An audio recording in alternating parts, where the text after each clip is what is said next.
boy, we've covered a lot of stuff, but we haven't covered fixed ops, and we're going to do that now. But before we do, we have a video we want to share with everyone. If you would, please, Connor. Welcome back to our next panel. Talk less, book more. Voice AI and Fix Ops Revolution, presented by SEMD, moderated by Jay Terryberry.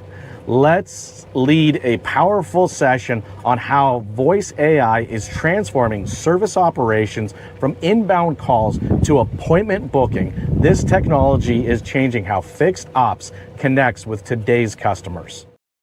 Message rise online. Research engines MD, the real deal. All right. Dance fever. I applaud the fact that you were able to stay in your seats through that amazing beat.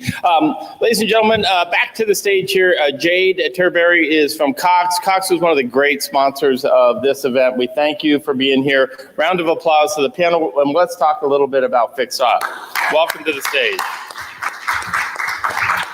Thank you, Charlie. So yes, fixed ops is one of my very, very favorite topics. And thank you to this group for putting on such an awesome event. We are excited to be bringing it to a close here with this incredible group of panelists. But, we don't talk about fixed ops enough. And many of the fellows on this panel have heard me or talked with me a lot over the years about fixed operations. This is one of the true gold mines of any dealership, group, organization, but it's one of the places that is becoming more important every single day in our business as we see more and more margin compression on the front end and the back end. But as we see more distance retailing, we see more consumers buying from outside of market. And so there's this entirely new addressable market for us for that profit and revenue center, which is the most important and most stable revenue center within our businesses, being fixed ops. 50 to 55% of the profit, generally 10% maybe of the budget to activate audiences and to re-engage consumers and bring them and keep them attached to you and your brand. But then it's only maybe 5% of the focus. And so for all of those reasons, this is a hugely important conversation. And even though I only have one podcast, Jason has 5. We did a 45-minute podcast a couple of weeks ago to kick off his new show, which is Shift into Profit. And so I had to one-up him on the shoes. He had his orange shoes, but for once I left my running shoes on because we in automotive all need to have our running shoes on right now. I've never done anything on stage without big old high heels. So you're the inspiration, Jason. But I'm going to let them do the fastest intros ever, the ones that have not already been on stage. John, I think you are maybe the only fella that hasn't been on stage yet the last couple days with us. But go ahead, John, introduce yourself, and then we'll do just quick names, titles, and then we are going to jump right into this incredible content.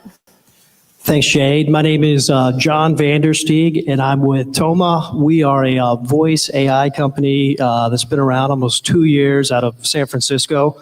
I spent my career on the dealership side, and about 2 years ago, I was the general manager of a store, and one of the biggest complaints I kept getting was, people trying to reach the service department to book an appointment.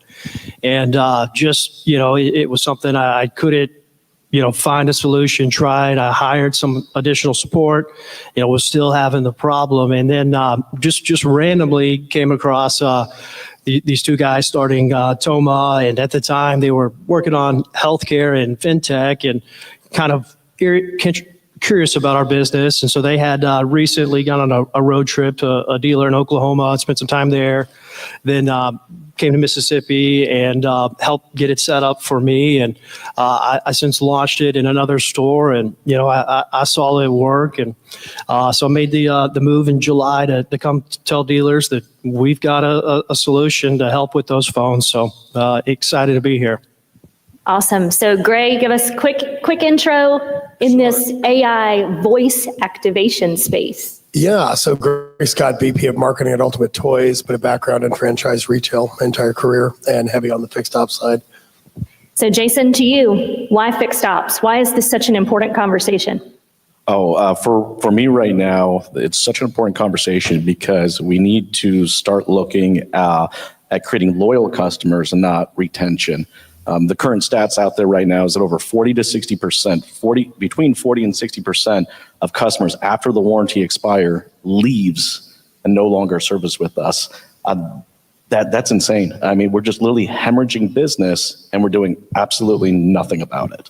Yeah, and it's more pieces of the transaction itself, the consumer journey to purchase are being done online. Your fixed ops people, your fixed ops AI agents, these are the high touch opportunities to keep your brand in front of consumers to not only win their business today, but that's where your referral, their friend, their neighbor, their family member, those are coming from these really high touch opportunities where you can create consistency in the experience through AI that we have never been able to capture before.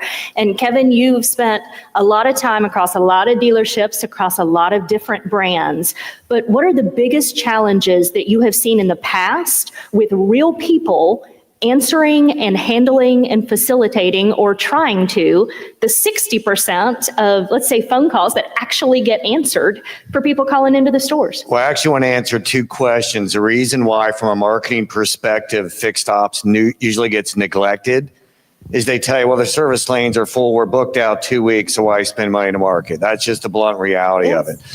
One of the things we did when we started with our CDP was your scheduled service page gets an amazing amount of traffic, but why are we all so miserable at getting them to actually book? And we leveraged our data to find it was all happening at the same pinch points when they actually selected the day and the time. And so first, shame on us, because a big part of that problem was they wouldn't open up the schedule later in the afternoon, Saturdays, et cetera. But the bigger issue is when we see them calling and then they abandon. And so we were able to leverage the AI and the telephony. You can see it's primarily two things: bad phone tree experience. So we have multiple auto malls, and if you got 8 brands, you can imagine how long that phone tree goes. And then the other part is they just didn't pick up and service. You literally see them call service 5 times, call sales, get live transfer, drop off. So we were finding those points with data and AI to go out and address and try and make them better. So I spoke with Jade earlier, and I'm going to tell you what we're trying to do we haven't been able to achieve yet. If somebody gets so far in a scheduled service page, they do everything, and they drop off at that point, and they just abandon, I'm like, why can't we feed that data real time from our CDP, send it to an external BDC, and let them call within 5 minutes to try and salvage the customer? But part of it, everything I'm doing today is trying to be very transparent. Every time we do this, to include with X time in Cox's case, it's the same answer. We've never done this before. And so it takes a lot of time and persistence to build those things out. We're still working on doing that. Gray, you're doing a lot in the consumer workflow area related to AI and changing the consumer experience. What are you seeing in the differences in consumer perception, consumer satisfaction with talking to an AI agent today versus even a year or two ago? Yeah, so look, I'm going to take it even further back to when I had the 25 stores out of California. And I think, right after the pandemic is when voice just barely hit our market, right? So it was way before Toma's time, and legacy players that still exist today may not know, not as loud as they were. The adoption for consumers was relatively low, a lot of zeros, a lot of touch prompts to get to the live human. But over time, if you call a credit card company, an insurance company, even some doctor's offices, depending on the system, you're presented with an AI solution immediately right up front. So what I'm finding is that the adoption and the acceptance of the consumer body today is more accepting of AI in any capacity and a voice perspective than it was even just 2 or 3 years ago before Toma came around. And I'd be curious through this conversation too, having done such heavy work and heavy lifting with the legacy players, some of the differences that Toma brought to the table, right, in the last couple of years when it comes to that voice AI response. Absolutely. Yeah. What you said spot on. I mean, just the other day, I saw a post on X about, someone had called a service company, had an AI, booked this whole process, and it went viral. And, just seeing that, I've started off at, selling to a lot of dealers in the Northeast. And I mean, the customers, we've got stores where we're taking 90% of all callers intending to book an appointment.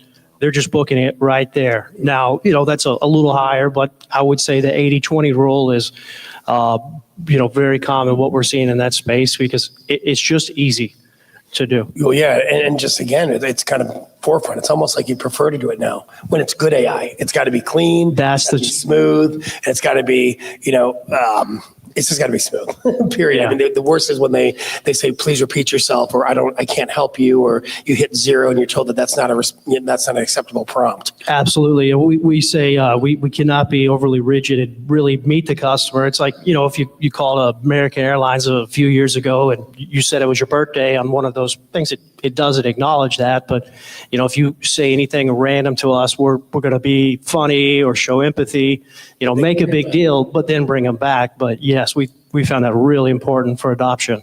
Yeah, it's huge. Yeah, I want to talk workflows and conversion. Jason, you're in dealerships every week. You travel the country and keep those running shoes on as often as I do these days. What are you seeing that's working, and then what are the big challenges for adoption? Well, I think the strategy, that's the first thing they need is a strategy.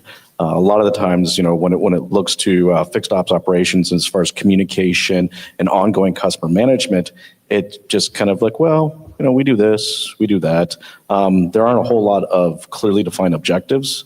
And, my big push right now is I want to see loyal customers. I'll give you a quick example of that. I currently have a Nissan Armada. If you look at the data at the Nissan dealership I go to, they would consider me to be a loyal customer. Why? Because it's been in service 9 times for warranty issues. But that doesn't mean that I'm a loyal customer. They retain me because I'm in warranty. I'll tell you right now, that minute that warranty is done, there's not a chance in the world will I go back to that dealership. So the data is incorrect. The North Star for a dealership needs to be creating loyal customers. We talk a lot about on the variable side of all the competition that is out there, and we don't seem to talk about the competition that's on the fixed ops side. A lot of dealerships think that, hey, it's the other Nissan dealership down the road that I'm in competition with. Well, not on the fixed ops side. I think the recent stat I saw is that every dealership out there has 16 non-franchise entities going after that business. The Jiffy Lubes, the Midases, the Joe's Auto Shops. Like, we need to keep loyalty at the North Star of all of what we do.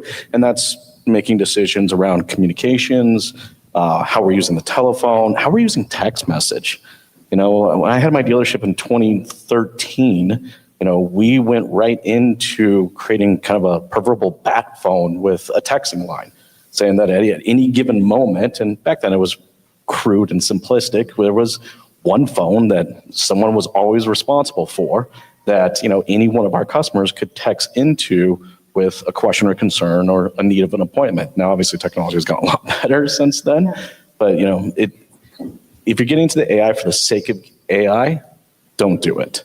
All right. If you're getting into AI with the intent to create more loyal customers, that should be your strategy. Yeah, let's stay on intent for just a minute. So Kevin, to you, as roles within the store need to evolve, and you're finding efficiencies. I asked you before we came up here, is there a dollar amount that you can quantify yet on the fixed ops side? And you said, we're not quite to a dollar amount yet. I asked John the same question earlier, and he said, nope, not quite there yet. But how do you see roles evolving in the store that will then let those people focus more on the consumer while the AI is doing the pieces that we need, the consistency and the volume and the frequency to actually keep people attached to us. At the ground level, it's building up the trust factor. For example, to allow inbound calls to be scheduled by Estella or Brook AI or Tom, whatever the case may be. So they're standoffish and they're going to push and resist because it's a change to them. But I want to flip to the other side, because I think the biggest mistake we make in automotive so many times is we fail to give our customers enough credit. We treat them like they have no idea what's going on in the world. Every year we do a user experience study. We bring in people of all different ages, backgrounds. We put them in our studio. We ask them a series of questions. And last year we focused on AI. And so a lot of the questions were like, do you realize you're actually speaking with AI, engaging with AI? And what percentage of people do you think realize that? It's like 90% plus. And the next question was, are you okay with that? And the answer was absolutely. As long as it gives me an accurate answer and it's quick, it's great. But then now let's go back full circle to the service department about these roles.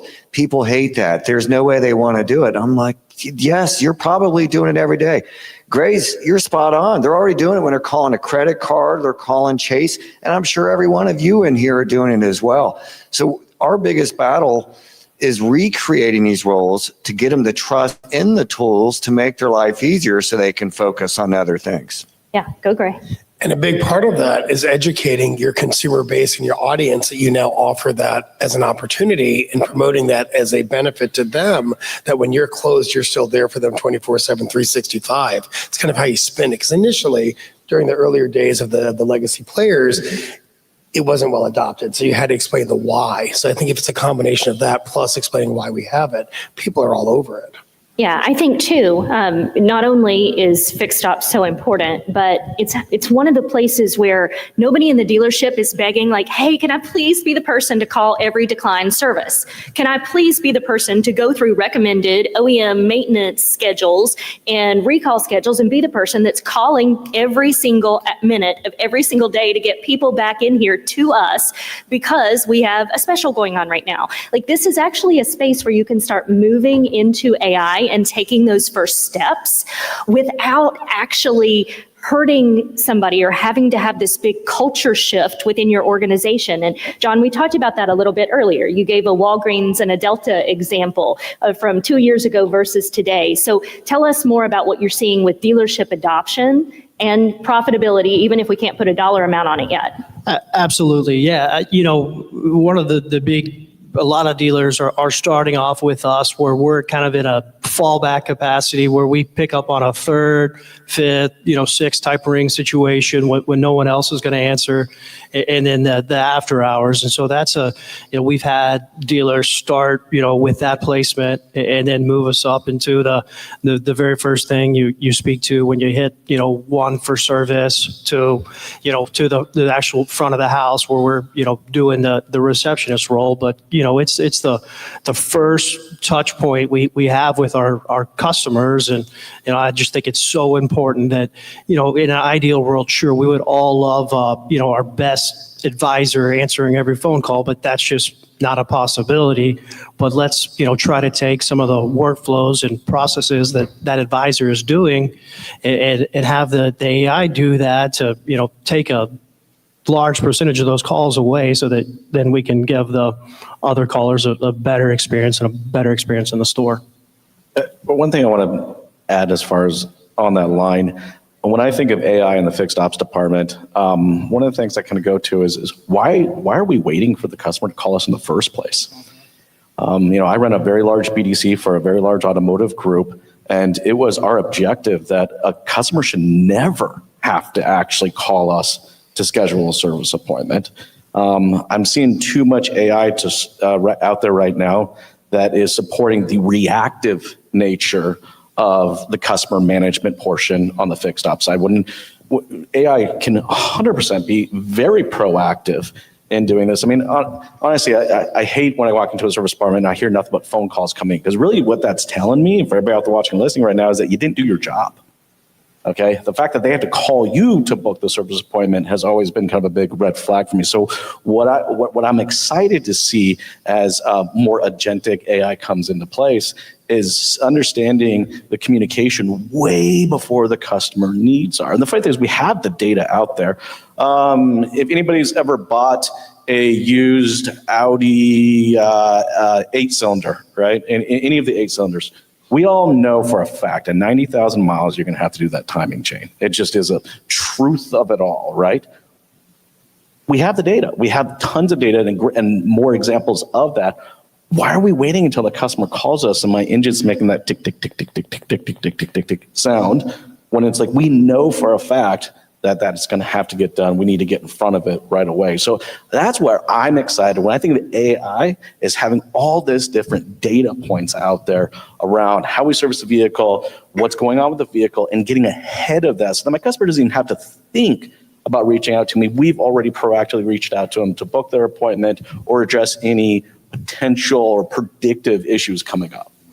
Good. So, Kevin, let's talk through the wall that has always existed between the service department and the sales department. Now, your organization is an exception because you all do a great job tying together those processes. But are there places where AI in your CRM system, AI in your measurement strategies are driving efficiencies outside of just the voice to the consumer space? We still need to do a way better job because the reality is it's the sales silo is kind of still running independently with its processes. Then you just kind of hand off to the fixed ops folks to do their thing. So even when we've been consolidating all this data, we have so much sales data, we typically neglect the fixed ops data. And anybody have UVI in their lanes? Yeah. So we learned that we could actually ingest that data into our CDP. I'm going to tell you straight up, I never even thought about it. And that's a reflection of the type of environment that you're describing. So with what we're trying to do between the ADP and leveraging the AI and that the full life cycles, it's forcing us to look at the process from beginning to end, from sales all the way through the service experience back to sales. And so I would say right now, we're literally working on making that one seamless silo versus two, which is what we have. And I'd venture to imagine most of the other dealers in here do too. Yeah, great. Earlier you said you have done so much research across every player in this space, every capability in this space. When somebody is thinking about moving in this direction, what should they be looking for in a partner?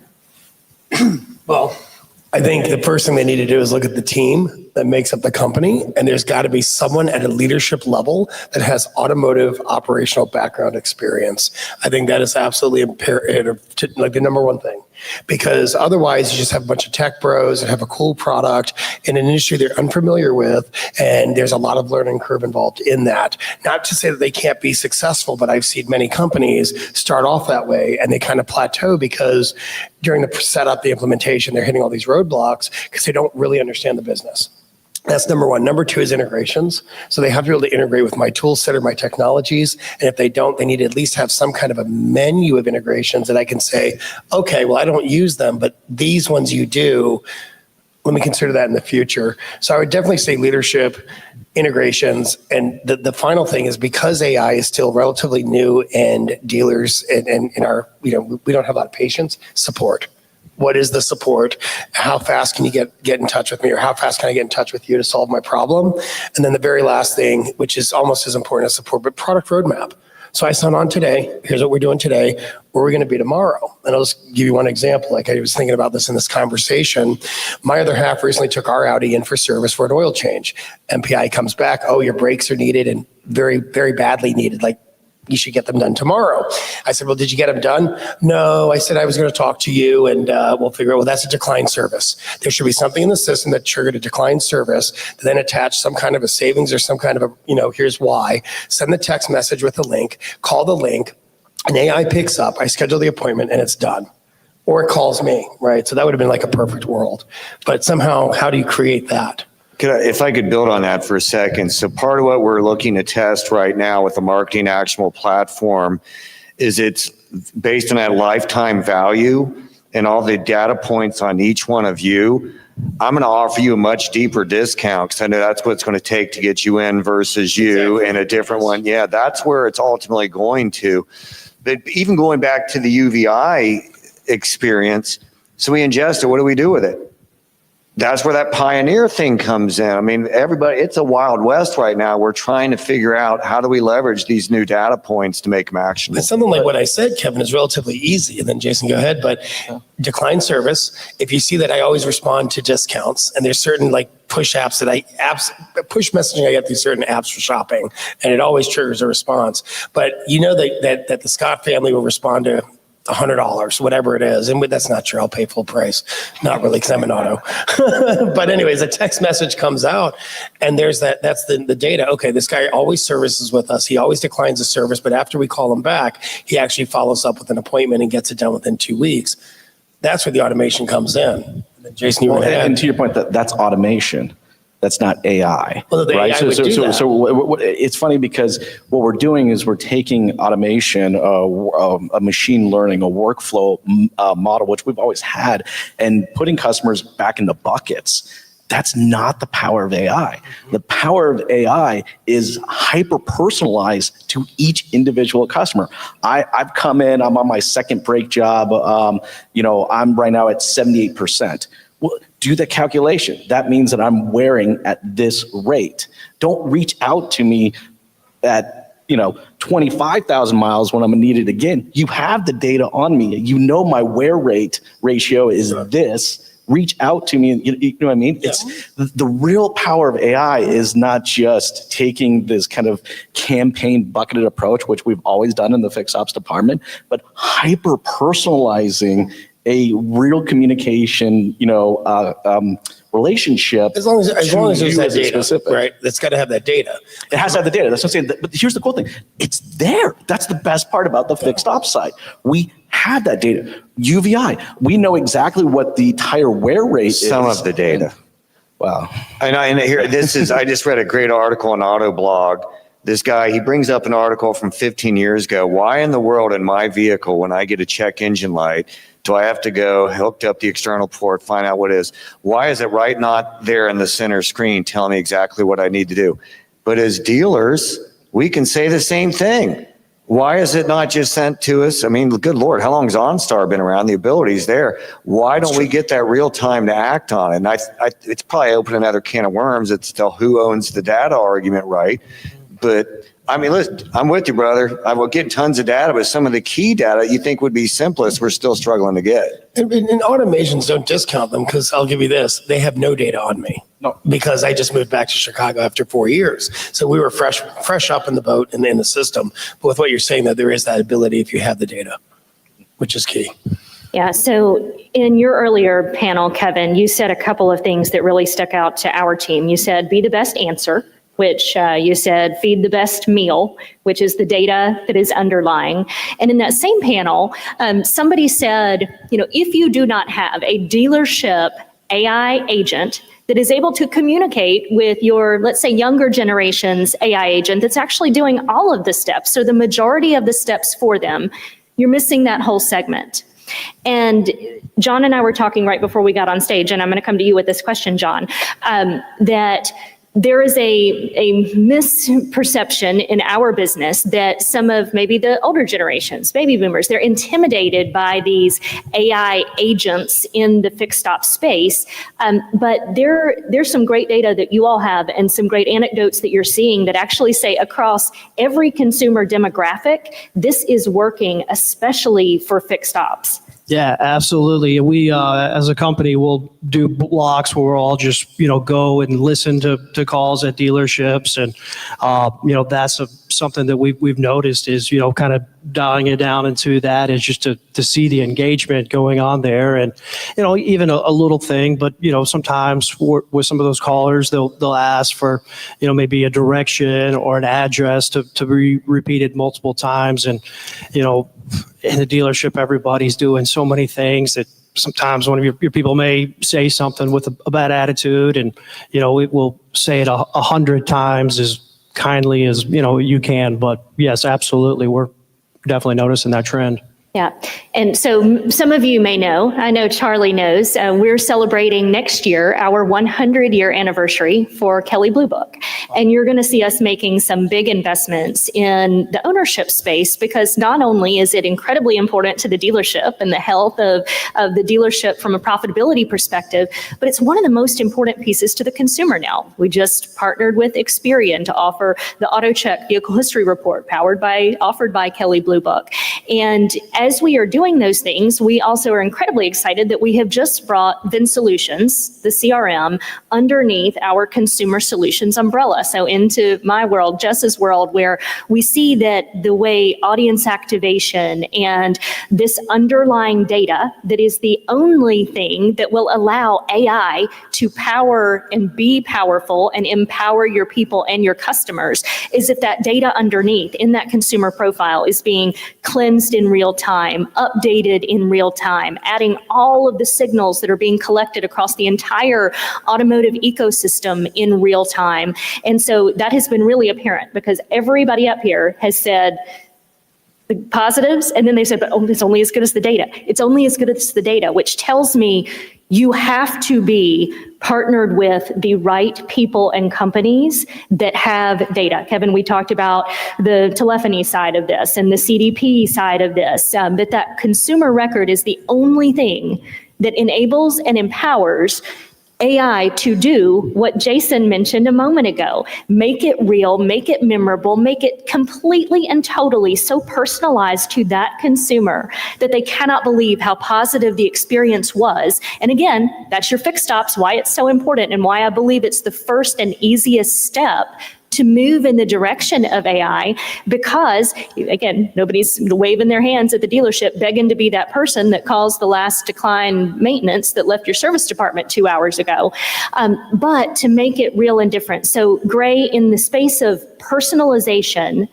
before we go back to John, where do you think the next kind of workflows or focus should be for the industry as a whole when it comes to fixed ops? Beyond appointment setting, let's say? Yeah, well, I think it's like what Jason was saying is exactly that. If you have the history, let's say I didn't ever leave Chicago and I had the history there, right? You would know exactly when and what I would service, what would move the needle, and when was the tipping point. Hey, Mr. Scott, we're looking at our records and it looks like you might be due for X, Y, and Z. Wow, amazing. You are. Well, great. And the next response is, even if it's just via text, can you schedule me an appointment? What's your first availability, right? Just go back and forth and it's done. And I think that catches people more off guard. Even if it's automated, the personalization is like, oh, because I'll get that in emails from other industries. And it always makes me think, and I know it's automated, but I'm like, that's kind of nice. They know my shopping habits, right? Yeah. So they'll have certain shoes that are highlighted in the email. Same thing with the communication and with the data that's in there. So John, from the lens of being directly on the vendor side of this space, what do you and your company look for in an integration or almost a dealership profile that has the right tools to be ready to do this today? Yeah, absolutely. I think probably the clients that are getting the most out of Toma right now are great operators.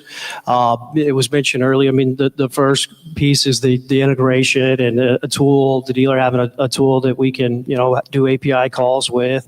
Xtime being one of our favorite integration partners, but, having your scheduler dialed in, your op codes clean, and, because that's what we're going to do. We're going to work off of that scheduler using your opcos just like an advisor would. So, just having that stuff dialed in is key.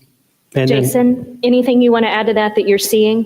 Yeah, and just kind of also just add to what you were saying, Jade, as far as data goes, on the variable side, right, when a customer inquires, right, their data as far as the PI information they've given, their name, email address, and phone number is going to be relatively accurate based on the time that they did that. You understand, in the fixed ops department, I'm looking to create a 3, 4, 5 year relationship with them. For every dealership out there watching right now, I can guarantee you right now, over half of your database is incorrect. I got a good friend, Jim, you're probably watching right now, but he calls it day old sushi. All right. When that customer bought that car, their data, their email address, their phone number, where they physically live, and so on, was accurate at that given moment. All right. After that, it's a day-old sushi.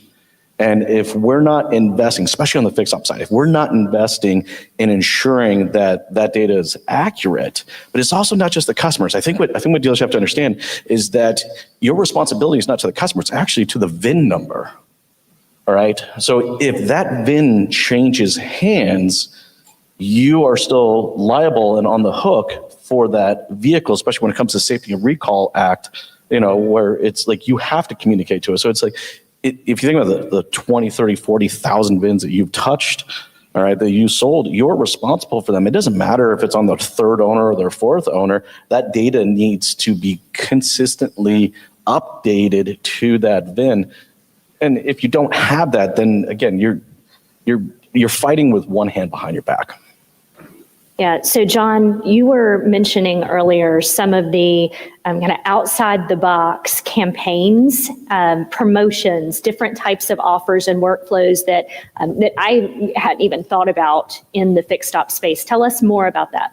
Yeah, absolutely. We, right now we're doing safety recalls because the FTC has made that clear as day that use AI to initiate contact and get those cars in and those recalls performed. So we had some dealers try it with voice outbound and didn't really see the take rate, but we've been doing it lately with text and seeing very, very strong response rates. It's and we do, if we were here in 30 days, I'd probably be able to talk about this a little bit more, but we do have some pretty neat tools under development where we'll be able to automate, workflows, that then run through the messages through a LLM and, communicate with customers about a decline service or anniversaries. And so like what you guys were talking about, we agree, let's even try to prevent those from being a call in the first place. And we've had several dealers lately that have started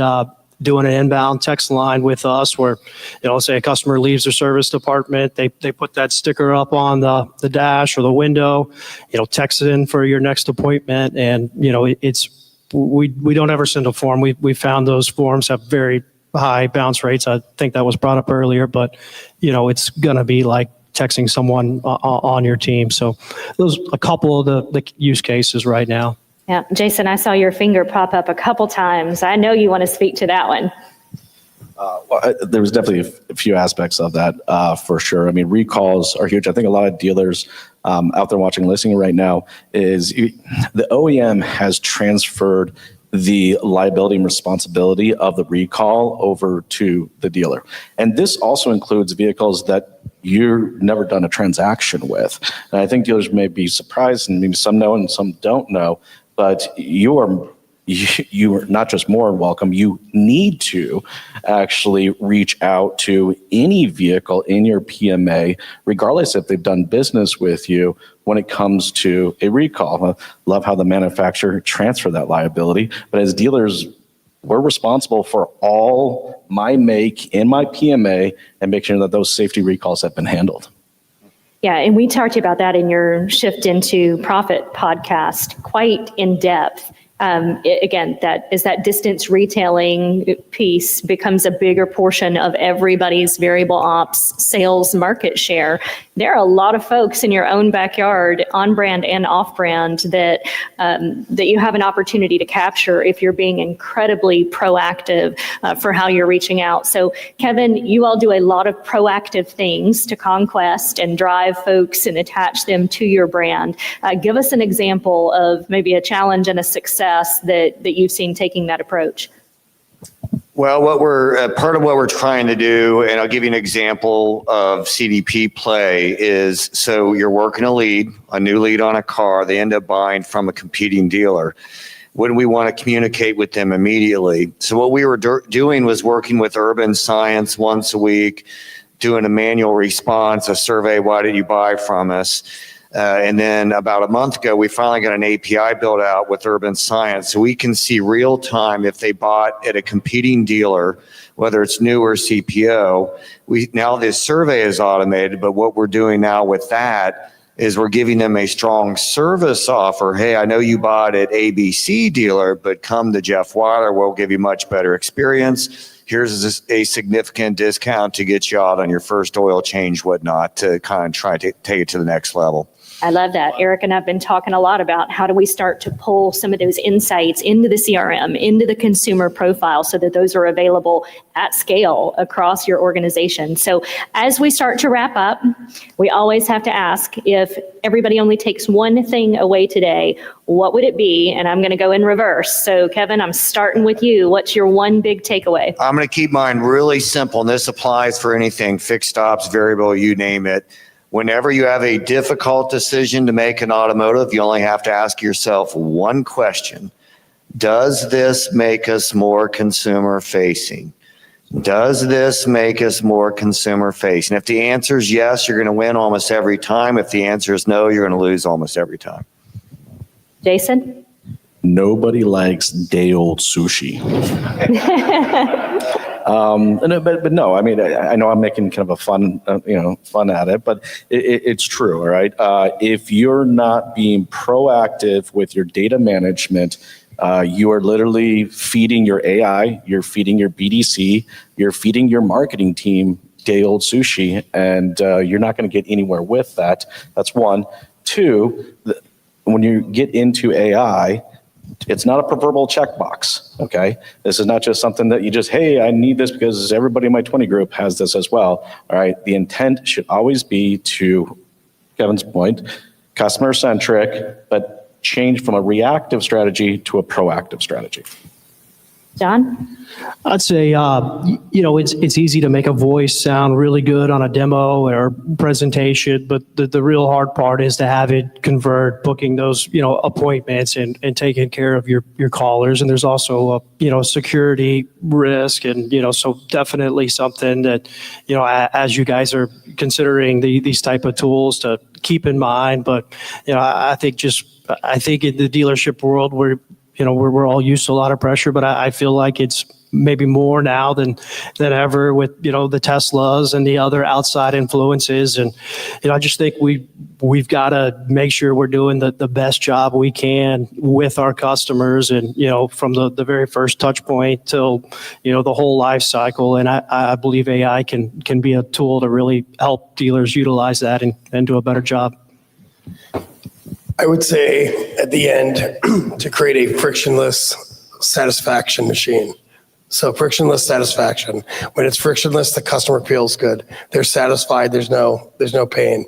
And when you look at fixed operations, that pays all the bills. Sales pays for the party. So you got to keep that in order. Yeah, all incredible advice. And mine would be, first, as an industry, I think we can pat ourselves on the back because across the board, we are all starting to think more about these long tail strategies. You're going to hear us talking a lot more about that over the next year. Kevin, you mentioned it earlier, long tail search. We've been talking a lot about long tail trade models. What is multi-touch attribution? It's just long tail measurement. It's looking at the big picture, getting away from these little metrics that felt good because we could sink our teeth into them to what really matters. Your market share of sales, your profitability, and your return on investment for every dollar spent and every minute that your teams are spending trying to sell more cars, make more money, and create more loyal lifetime customers. And so, that long tail model is the biggest piece in my mind that AI enables, because the person who answers the phone, they don't have to sift through anything to know exactly where that consumer is. It should be putting it right in front of their face. That service advisor or service BDC assistant or agent that is answering the phone and maybe doesn't have the expertise to go through the proper investigation to schedule the right amount of time with the right technician, that starts to help overcome the objection of, I just don't have enough technicians, I can't take any more appointments. But if what's getting scheduled is more accurate and is with the right technician, there are so many efficiencies to be found there. And so the big takeaway is, if you don't have your running shoes on, put them on and keep them on, because this space is going to continue to fly. Keep looking out for these guys because they are experts in this space. And thank you all so much for being with us today.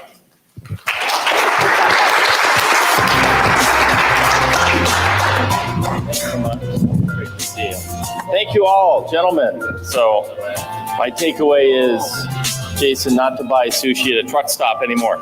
Hey, what a great panel. And you know, one of the things I love about these presentations, at these events, and again, congratulations to Derek and team for putting this together, is just meeting some new people. Jade, I haven't met or worked with you before, and very impressed. So thank you for the Kelley Blue Book shout out. It's not just because of that, but love what you're doing and love some of the stuff.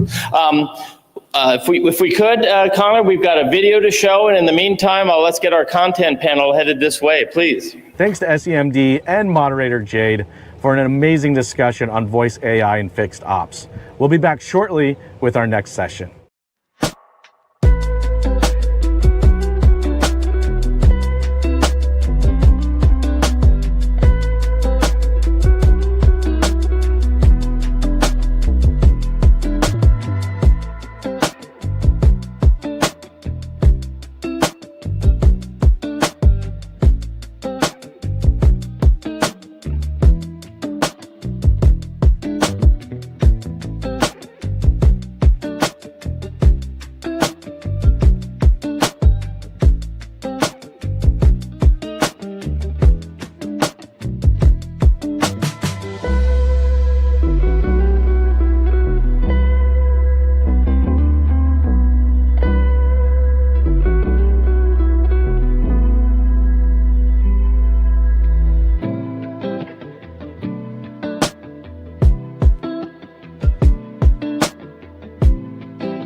legacy pre-qualification apps on most dealer websites that are collecting name and address, phone number, email, are susceptible to these automated.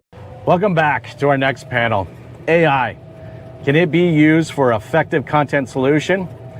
In this Horizon-sponsored session, moderated by Charlie Volgenheim, explores how AI is reshaping content creation, discover how technology can streamline production while keeping your brand authentic, creative, and customer-focused. Yeah, that's what we're all about, man.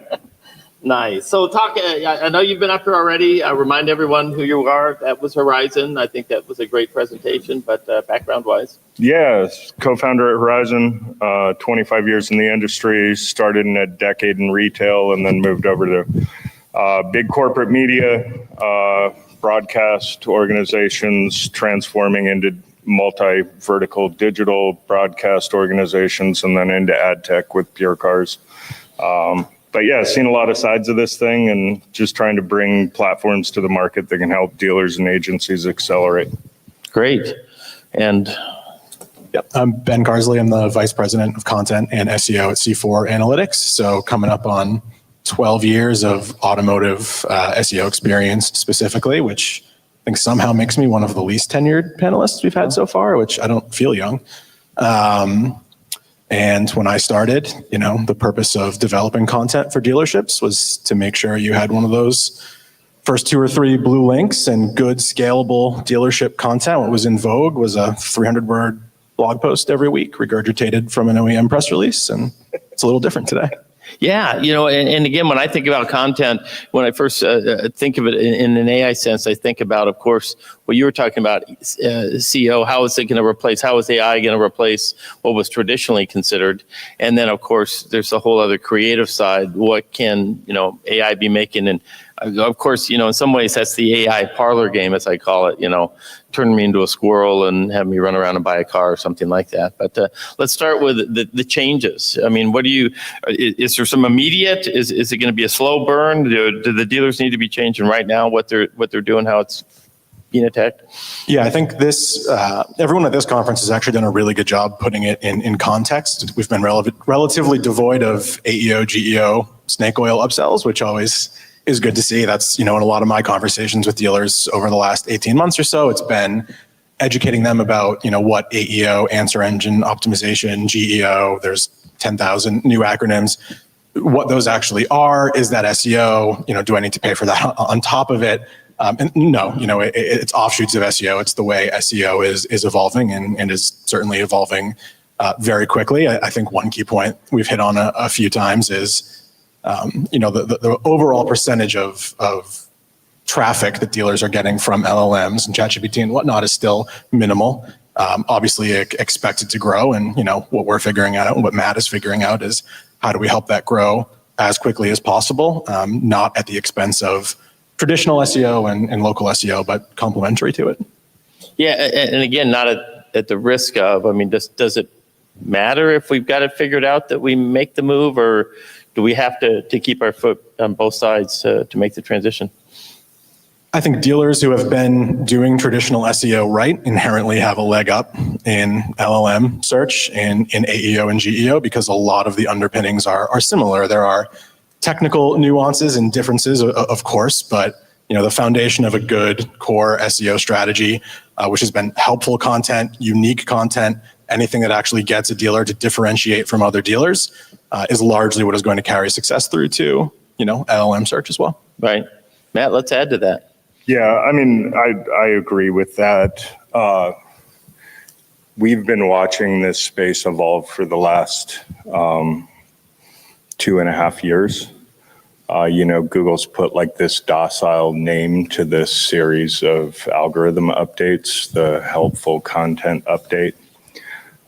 But fundamentally, what we're seeing is the most radical change to search algorithms in our lifetimes.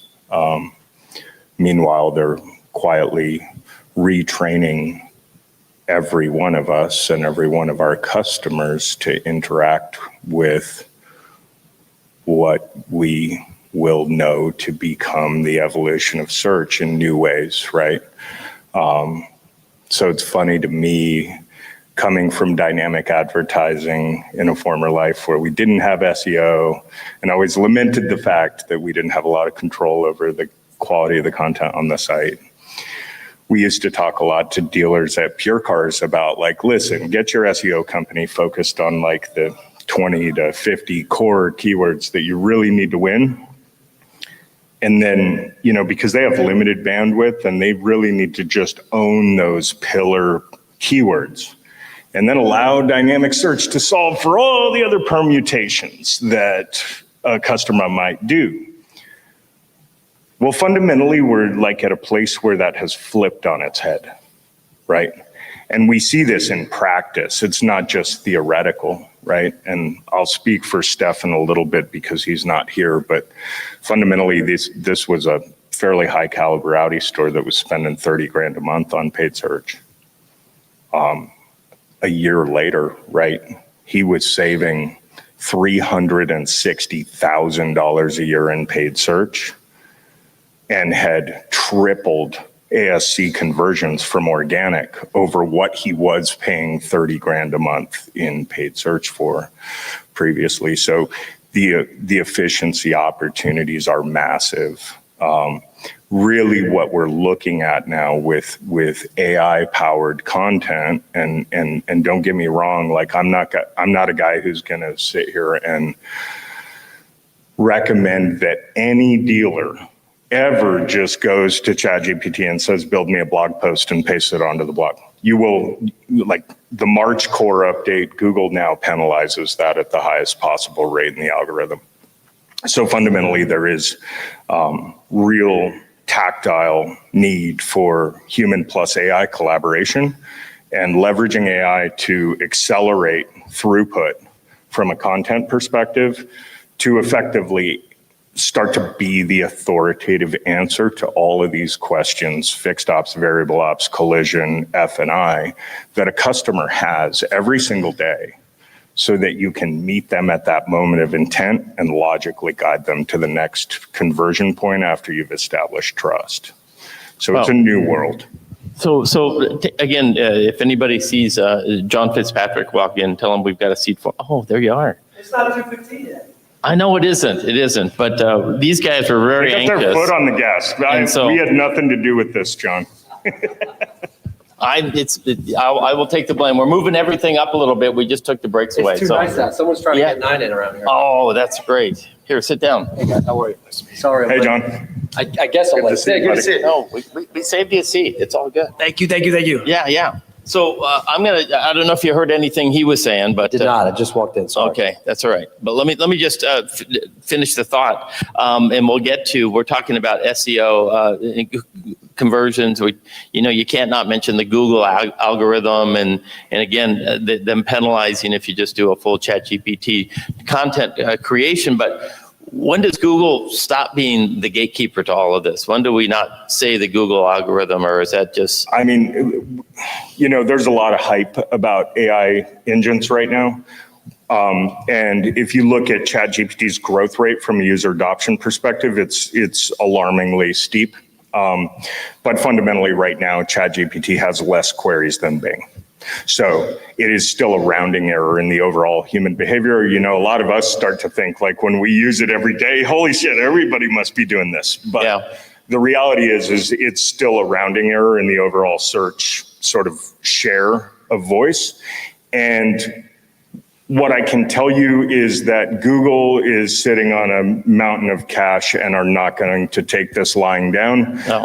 And that's why you see them consistently moving the goalposts aggressively with respect to how users interact and how measurement is done and everything else. So I think you're going to see Google still continue to be the 800-pound gorilla in this space. Ben? It's also not either or. A ChatGPT user is not inherently no longer a Google user. It's blended search, right? So as ChatGPT and LLM usage increases, Google usage has really not declined at all. It's just an additional area for us. Yeah, let's interrupt this for a minute and let me apologize to you. No worries. Because what we decided to do is just move the last 3 panels up. We took out the break, so that's on us. But thanks for coming up, and let's make sure everybody knows who you are and what you're doing. Yeah, John Fitzpatrick. I run Force Marketing in our family of brands. WeDrive Automotive is in there. They do a lot of, really the focus originally with WeDrive was mail, email, and text marketing. We found that category of marketing had its own sort of needs, and a lot of agencies needed to partner with folks that had spent money in technology and really in the right data use cases and partnerships. And so we created that. And then in 2021, we acquired GSM from the Freakin Group, which was Gulf States Marketing, birthed out of Gulf States Toyota. And the whole design around that was that we needed to have one view of the customer if we wanted to have one voice and one conversation with the customer. And too often we have a conversation with the customer in variable ops to move new and used cars, and a completely different one with a completely separate set of vendors to have a fixed ops conversation. When the customer's just saying, hey, I'm one customer and I'd like to have one conversation with you. And so that acquisition was really important to us because we got to bring all of that life cycle retention knowledge into the business. And they had spent $35 million building a tech stack in and around retaining customers for Toyota. And when we think about Toyota, TLEE, what OEM really doesn't look to them as the North Star. So it was the perfect tech stack to acquire and bring into ours, which is called Audience IQ. And it really gives us a full view of the customer from variable to fixed. And then all of the data partners that we can bring in there to understand the market, understand the opportunities. And so we believe, just in this category of topic, we think because of the data that we sit on, both from the dealers, DMS and the CRM, the 1,400 dealers that we work with across the country, that that, if you're thinking about AI as just sort of pattern recognition on top of data, then we are really well suited to bring AI into a tremendous amount of efficiencies. And how we think about AI inside of our walls is twofold. One, how can AI make our team, our client success team, more efficient? How can it bring to light more of what our client success team is doing, right? And you know this well, right? And I don't know your background as well, but I certainly know his. In all the time we spend pulling all this data, trying to analyze it ourselves with people, can AI do that for us at speed so that we have speed to market by suggesting to our dealers, hey, here's exactly the units that need to be focused on, or in fixed ops, here's the area where we think we can grow fixed ops with inactive and lost clients. Here's a strategy, and then, oh, by the way, let the system completely automate the strategy. And so that's one fold. How can we be more efficient and have a faster speed to market in everything that we do, from content, creative, to strategy, to deployment, to media execution, and then all the way back through with attribution? How can we do that? And the other side is, how can we build on top of the solutions that we've already provided to allow for AI to lead the industry in some unique way, whether that be in paid search and a more efficient paid search, whether that certainly be in SEO. We know all of the opportunities in SEO, but also just in connectivity to the customer from a content perspective, right? The system will identify what creative, what offer, in what market, with which brand. And by the way, I talk about this all the time, in that every single dealership we operate with is a snowflake. They are absolutely different. And so to stamp out the same sort of OEM creative just because you're a GM brand and you're in Cincinnati, well, Cincinnati and Atlanta are two totally different markets, especially when you layer in the brand connectivity. And so we can't have one size fits all, but it's also very, very hard to scale customization, personalization. And so that's where AI, I think, has an opportunity to totally change our brand. I went probably longer than you wanted me to, but, and I apologize for being late, but that's how we're thinking about AI, those two categories. Not your fault for being late, and thanks for being here. And there's so much to add to peel out. I'll give you guys a first chance at that. Anything you want to add to what he just added? So I saw you nodding as he was going along. So yeah, I mean, so for us, like, we don't really have a horse in the agency race per se. We underpin a lot of agencies. But to John's point, right, there's tactile sort of gravity to an agency's ability to accelerate throughput to the dealer. And that has direct impact on customer experience. It has direct impact on the diversity of messages and sort of resonance with the customer. Having lived a life in a 2,000 client agency, it's tough, right? Historically been very tough to do all the things that made you magical when you were small, once you're big. So, as we've built this project over the last handful of years, coming out of that environment, I've always sort of really challenged the team to think about, like, how do we thread this needle that makes this simple enough and obvious enough for a dealer to take in-house and do themselves if they want, powerful enough and technically advanced enough for an agency to do really aggressive, defensible, customized strategy on a store-by-store basis, and then also flexible from a user perspective so that if the agency does want to collaborate with the dealership to hand in glove deliver these better, more impactful experiences to the customer, because that's the end goal. They can do that, right?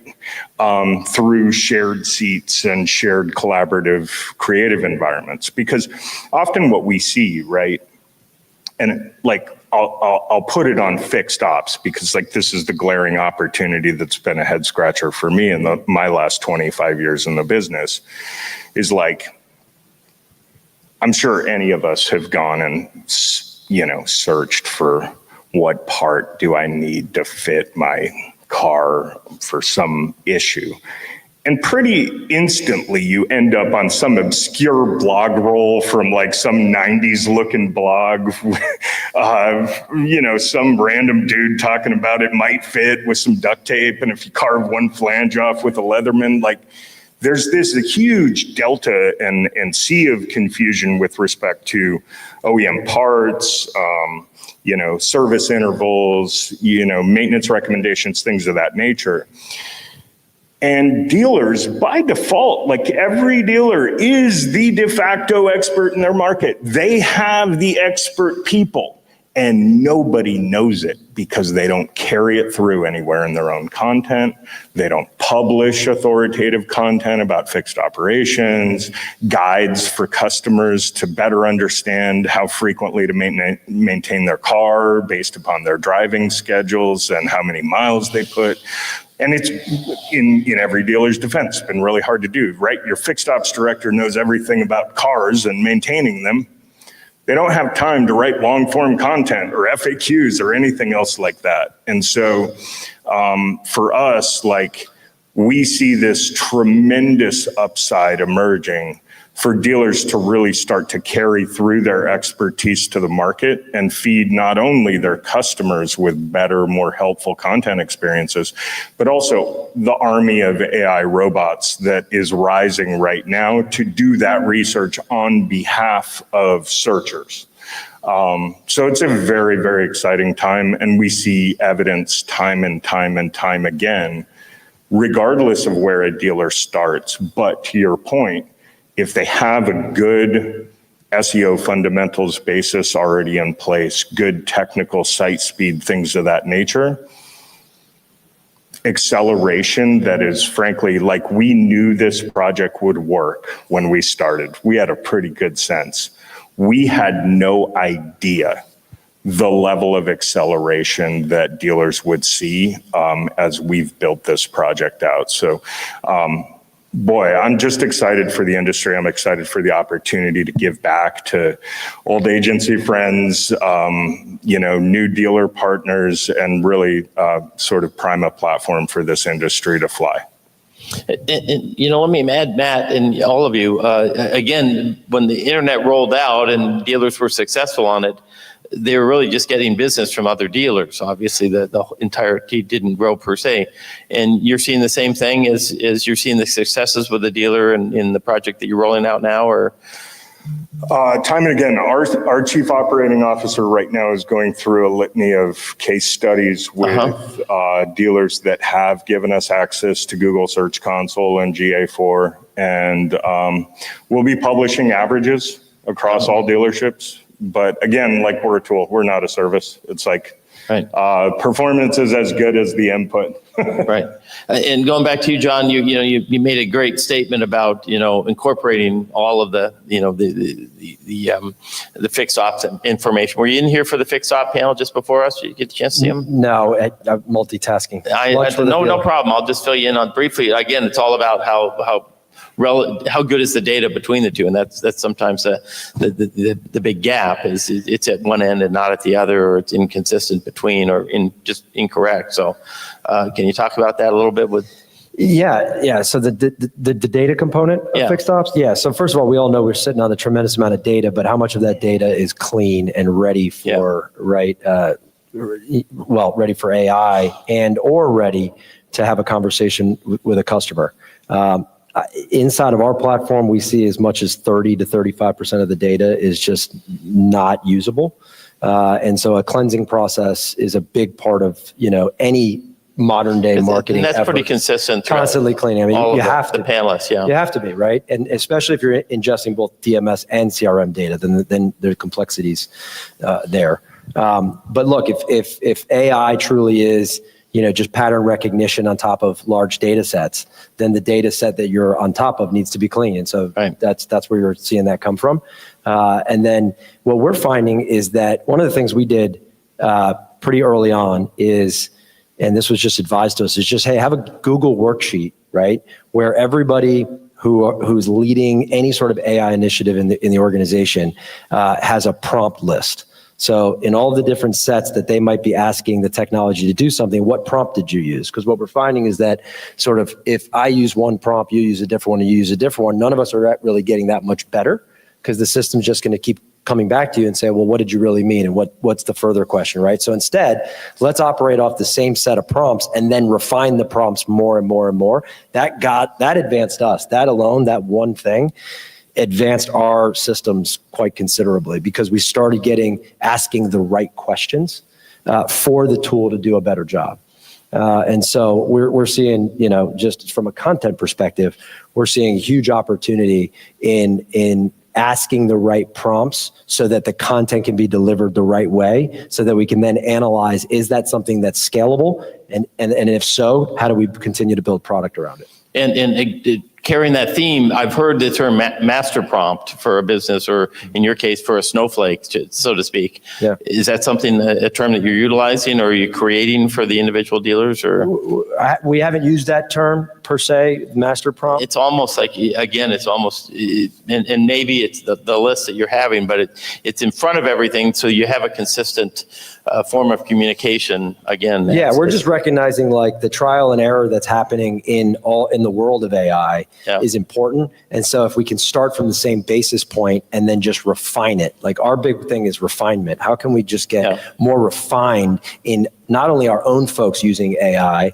our own tools getting better utilizing AI, and then ultimately building solutions at scale for dealers that will allow speed to market. My big thing is we need to, for the 1,400 dealers we represent, they need to be able to utilize AI to have a better conversation with their customer and hopefully eliminate the wasted ad dollars.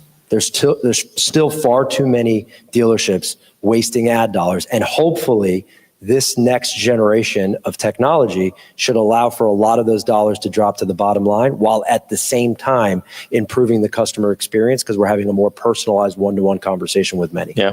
That's what we're shooting for at the end of the day. And so what I try to do, as the leaders is say, let's not lose sight of what we're trying to accomplish here because oftentimes you can get down a lot of rabbit holes, or at least that's what we found. Yeah. Ben?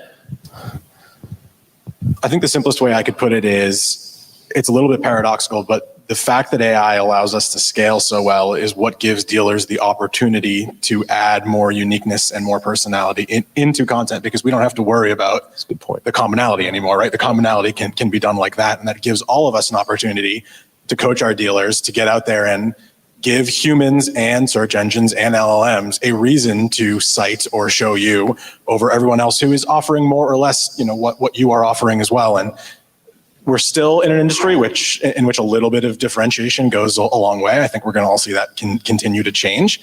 But I think that's the exciting part for me is, we can take what makes you different, the programs you offer, or the veteran, person that we can put an actual name to because we know that LLMs love to, provide a human perspective.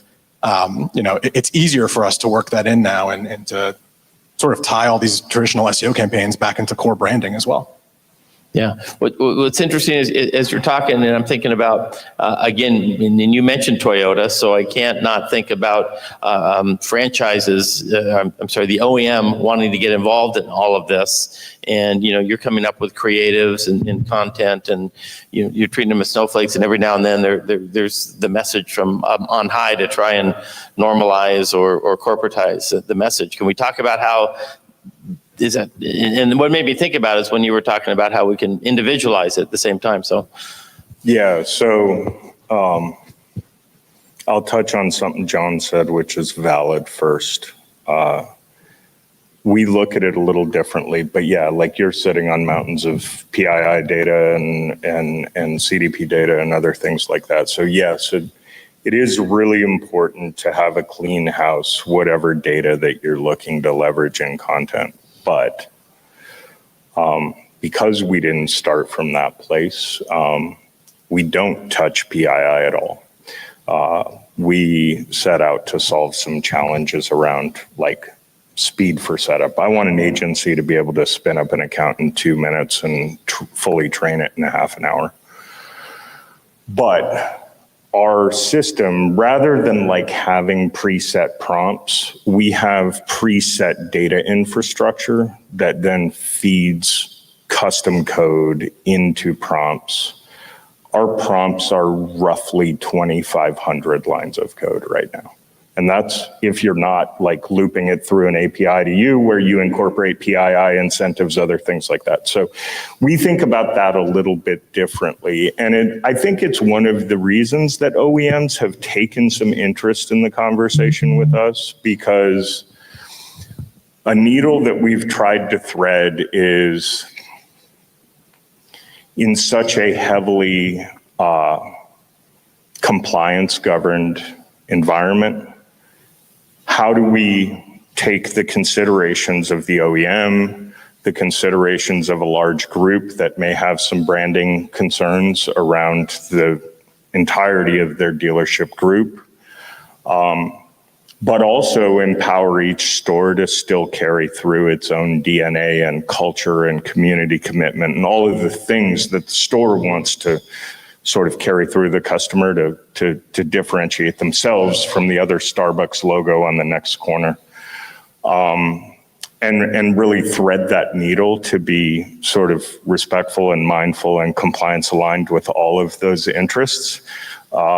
So yeah, we've actually been fairly well received. We've talked to 5 OEMs and the common response is like, oh, well, we should just bring our gallery in here and let dealers use it faster, let agencies use it better, faster, stronger. We're not waiting though. We will incorporate all OEM compliant images probably next week. We're just testing all of that right now. We sort of poked the bear with generative images for a long time. So we have really cool generative images as well. But again, it's just like, let's let content creators, whether they're at the dealership, the agency, or a little bit of both, leverage all this infrastructure, right? This helpful content infrastructure to accelerate speed to market, accelerate throughput, and solve copywriting in general, which has been such a massive drag on agency operations and their speed to market for a long time. Yeah. So I'm looking at over your shoulder at the question, can it be used to effective content solution? I mean, you guys answered that in each of your intros. I mean, that was an easy one.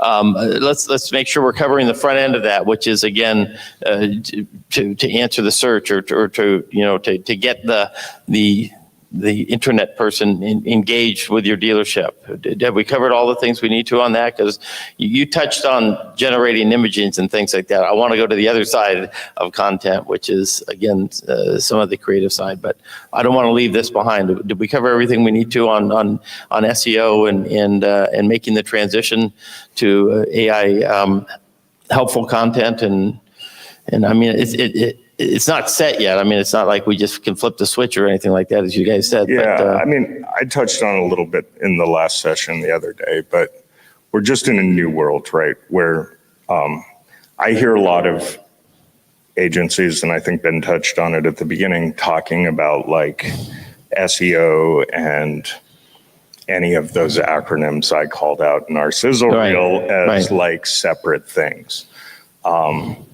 I don't think we need to oversaturate the industry with more acronyms. Like, frankly, this is just evolution of search, evolution of SEO. And, you know, as a nimble automotive industry, we will adapt, as we always have. And so really what's sort of refreshing to me as a former dealer and as an industry lifer, is that it sort of returns focus to the customer and just like sort of puts a target on how do we create better customer experiences? How do we deliver more sparks of joy to the customer, be the authoritative answer to the questions that they have every day, whether it's sales related, lease return related, customer life cycle, maintenance, collision, whatever. And opportunities abound across that experience to just meet the customer wherever they're at. Well, and I'm going to get to that point in terms of creating content around the customer, and let's talk about what AI can do, whether it's, you can put them in the new car of their dreams, their image, or driving down a road in the car. And I know we were using artificial reality for a moment in time to show you that truck with all the racks and all the equipment on it. How far can we go? And I guess, there is no end in sight, or is there, in terms of the dealer's role in creating imaging and creating content specifically for that customer? There is no end in sight. Yeah. It will continue to accelerate as quantum chips start to execute AI operations. You will see insane speed. We will all, in 18 to 24 months, see things, question everything. Consider us in Black Mirror at this point.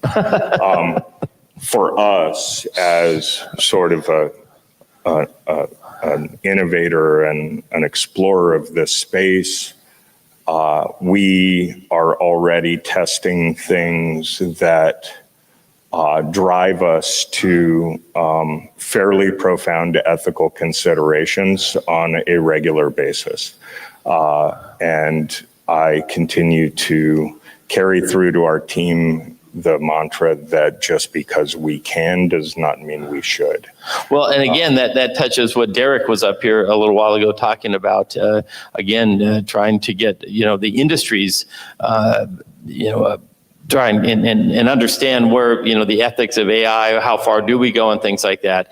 But it's a ridiculously exciting part. It's a rabbit hole. It's distracting. And we see it, the images being created right now, trying to get, and as it's always said, this interweb, AI is just trying to get our attention. But how do you do it in a way that's again, respecting the customers or adding to their experience, either in the purchase, the servicing, the ownership of the vehicles that the dealers represent? Yeah, we think about it in the context of generating customer experience magic is one thing. Yeah.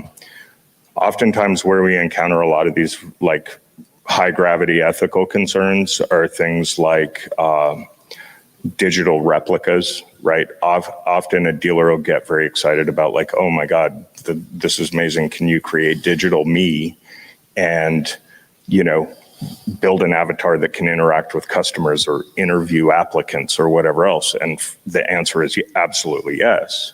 However, there are real sort of PII implications and gravity around your release of control of your biometrics the moment you create that avatar. Yeah. Right. So if I think about it from a dealer leadership perspective, and we encountered this years ago when I was on the agency side, we had thought about doing deep fakes of all sorts of stuff to build agents to do what we couldn't get salespeople to consistently do, whatever. It brings up the fundamental question of identity rights. And I think every dealer needs to think about this with some gravity, right? It's one thing if a dealer principal wants a digital replica created to spin off a litany of different TV commercial style videos. That's their prerogative. But when it comes to an employee, if that employee is hit by a bus tomorrow and their family sees the ad or the digital interaction from their avatar running in a week, what are the legal risk implications of that, right? Okay. So it's getting into, like I said, very Black Mirror area, right. And there will be a lot of buzz put in front of all of you over the next 24 months. And I deeply encourage everyone to step back and think pragmatically about risk implications of all of the things that you're going to see. Yeah, and I want to bring it back away. I did, we can all, again, Black Mirror, great series, but still, I'm thinking it's just a happy-go-lucky way that, you've got a picture. That's how it will be sold. Well, of a customer's house, and you could have the vehicle of choice in 3 different colors and say, hey, doesn't that look great parked in this image here? That type of thing, getting creative just in personalization and not trying to, be nefarious or anything like that. And do you guys have those conversations going on now, John or Ben? I'm Still kind of ruminating on the just because we can doesn't mean that we should line that you dropped. I mean, the short answer is yes. All that's going to just become increasingly available. And I think there are lots of exciting use cases for it. And I think at the same time, everyone's individual line may vary, but I do think also a sense of artificial AI fatigue will not, that can hurt the consumer journey. If I just want to talk to a person and now it's a deep fake of the 7th different sales rep I've spoken to, right? It's very easy to take this too far as well. So don't mean to be a naysayer. There's lots of exciting examples, Can you visualize yourself in all of the 7 different vehicles that you were entertaining in your actual driveway, in every permutation, every trim? Sure. And, there'll be many, many use cases like that, but, start simpler. Yeah, and I won't take a long time on this, but to your point, it may not be happening to that extent right now, but there is absolutely already fatigue with your customers with the vendors you have today. And this is one of the fundamental problems we see with AI automation right now, is that you have a voice AI that's answering your phones, and you might have another company that's got injected AI for text messaging, email campaigns, whatever else. The customer is drowning in a sea of nonsensical sequences, often from multiple different vendors already today. And I say this from a place of personal experience because my wife dragged me kicking and screaming through a car shopping process over the last 4.5 months, and it was eye-opening. So I encourage you to inspect everything that you are putting into your dealership and think about ways that you differentiate in a world where your customer is drowning in a sea of robot automations from you and all of your competitors.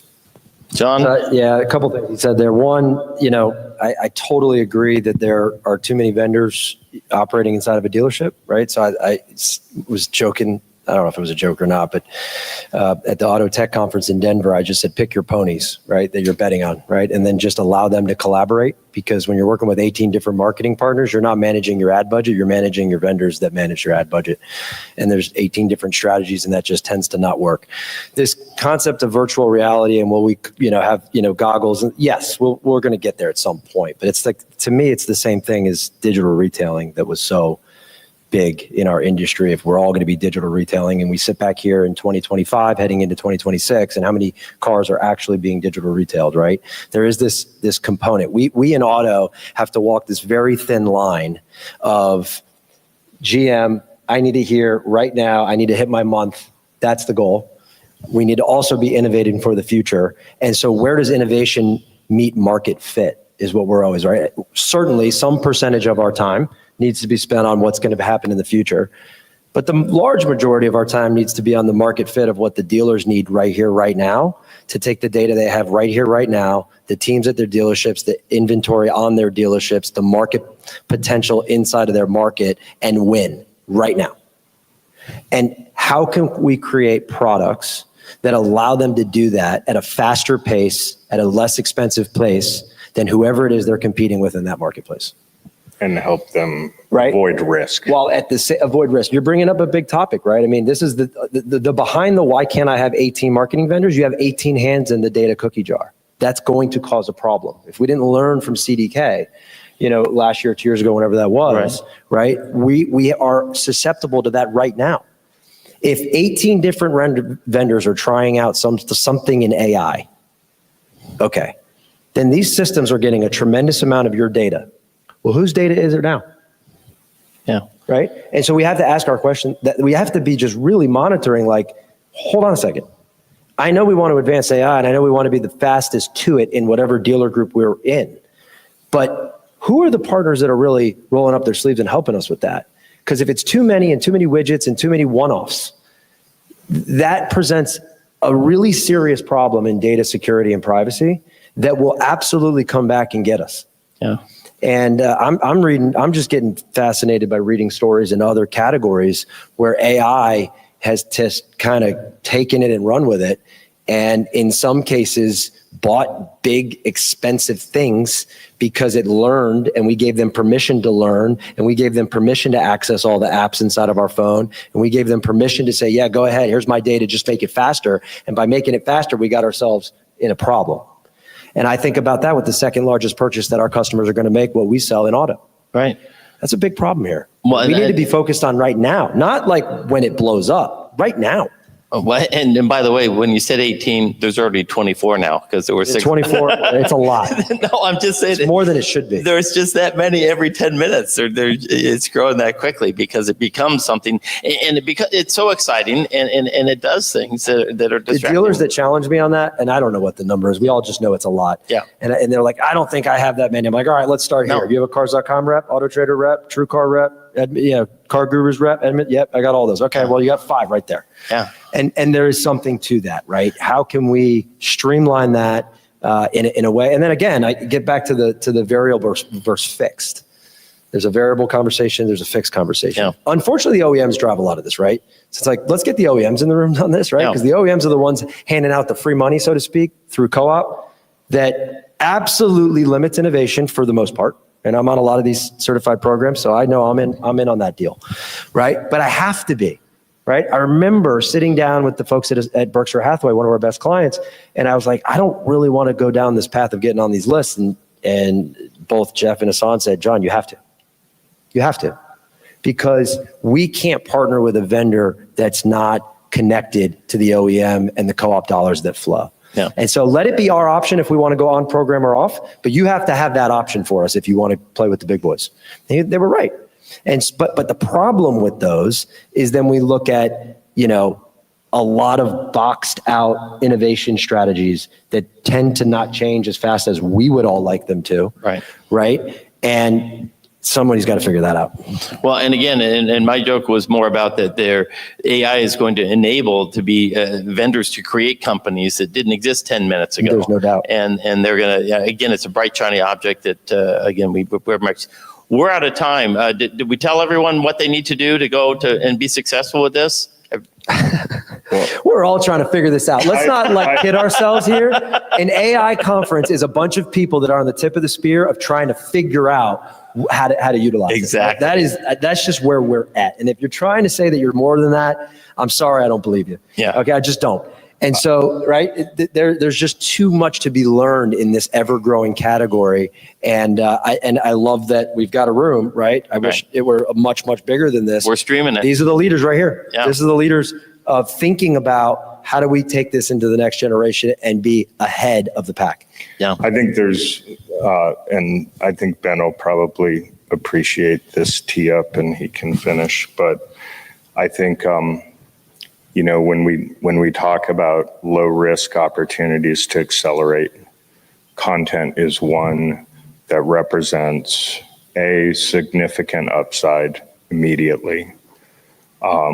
B, significant acceleration opportunities and early mover advantage that's very hard to catch for the trailing edge in 6 to 12 months. And third, the content that you create every day, you should think about as equity. Content will compound over time. It will drive you traffic for months and years if done right, and tremendously flip the table on the amount of earned opportunity that you're getting versus the amount that you're paying every month to compete. Okay. Close this out. Finally, I think in a world in which the opportunities to create content in any shape or form via AI are literally limitless, and all of you will be inundated with countless offers and pitches to do it one way or another, the North Stars are just, will what I am creating help the consumer journey, and does it in any way differentiate me from everyone trying the same thing? And if you can stick to those two, I think the rest will work itself out. All right. With that, thank you, gentlemen. Thanks for being here. Thanks for sharing. Thank you. Thanks to all of you. You're Thanks, the tip Charlie. of the spear. You're the tip of the spear. You're the tip of the spear. You are. No, you are. Please, thank you.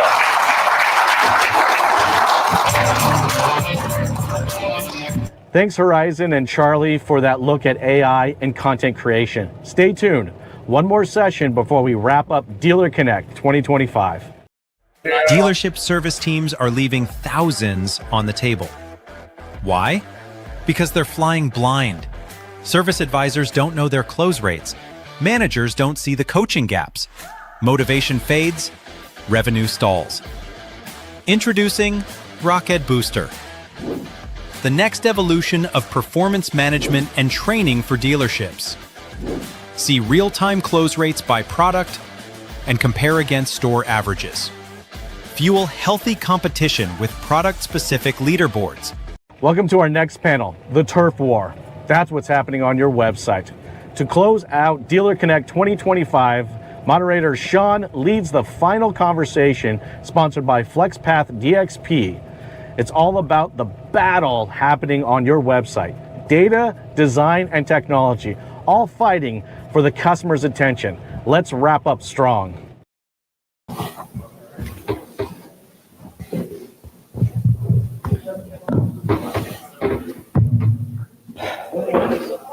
Yeah, place.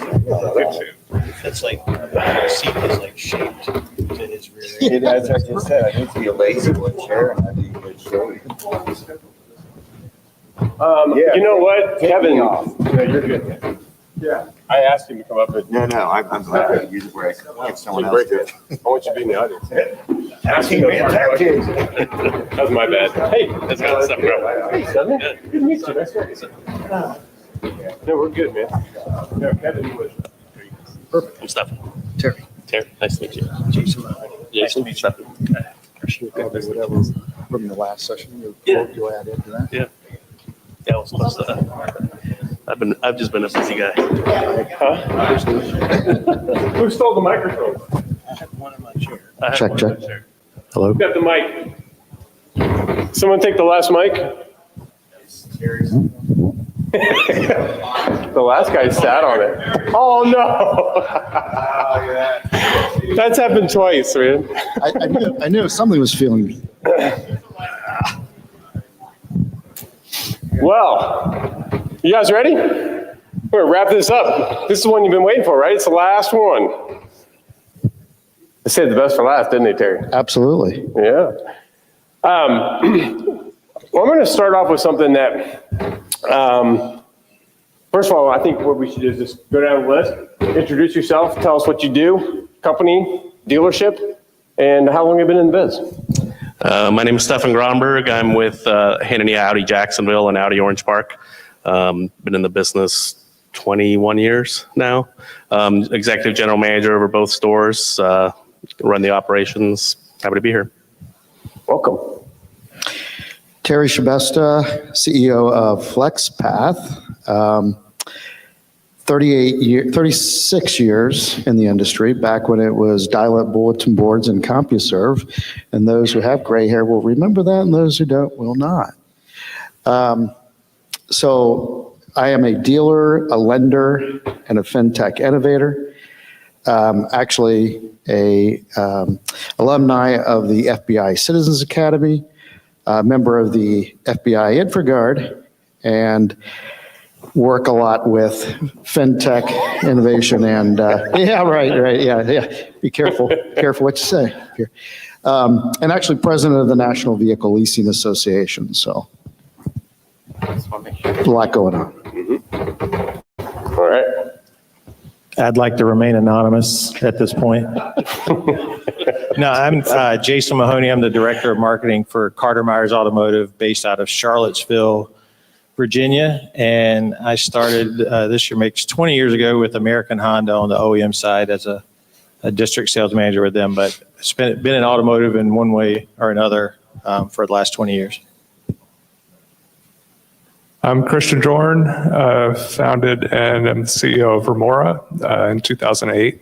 So we've been doing car dealer website for 17 years, and we serve a lot of big, good operators. Awesome. Well, thank you. Just a little history here. So Terry, when I mentioned earlier, I started my career off at Record Automotive. I spent a year in retail, and then I went to commercial sales. I used to buy cars from Terry's and he would buy cars for me or his leasing company. That's how long I've known you. Yes. Like, wow. Yeah. That was 6 grandkids ago for me. That was in 2000. It's before that. It was in the late 90s. Late 90s. And then Jason is in one of my digital 20 groups, and of course, Carter Myers and a couple of my other ones too. So, and Christian, I just met you back in the Client and Friends event, so thanks for being here. And I obviously just met Stefan. Anyways, I'm going to start off with a controversial subject right now. We're going to end this thing in controversy. You love that? So a couple years ago, a friend of mine came to me, he says, you know what? He says, I think we're going to move towards an industry where we don't have dealer websites anymore. And I'm really curious what you think about that, because that really turns us on our head, doesn't it? Because everything we've been talking about has been around websites. So who wants to start? I mean, I'll start just because it's near and dear to my heart right now, and I think my buddy on the last panel would agree. I just recently went through Audi changing our website for provider to themselves, so the OADD platform. Well, if we go no website, I don't know how it's going to work, because I'm just telling you right now, we flipped. We were averaging 41,000 visitors a month. We dropped to 19,000 immediately. I flipped back. I'm still dealing with it. It's been since September 29th when I flipped back to my dealer.com website. And we're still barely at 25,000 visitors. Wow. So that's how much we went from one website to another and went back to our old website with everything still on there. And Google just ripped us to shreds. Great. So I mean, so that's just the online, portion of it. Yeah. But my sales manager's here right now, and he can attest. We were selling pretty consistently this year. Has been a little low for used cars, but we're selling 88 average used cars per month, and the last 2 months we have not broke 70. So and then new cars, customers are going to know you're an Audi dealership. They're still going to come to you, but on your used car business, it's been hard. Yeah. I liken not having dealer websites to sort of like a Waymo, right? Kind of the same analogy, right? I don't know how that would work. Yeah, I don't either. But it is an interesting subject, and I already had someone say, no, we can't do that. Terry, what do you think? I'll take a line from Doc Brown on Back to the Future. Where we're going, we don't need websites. And why?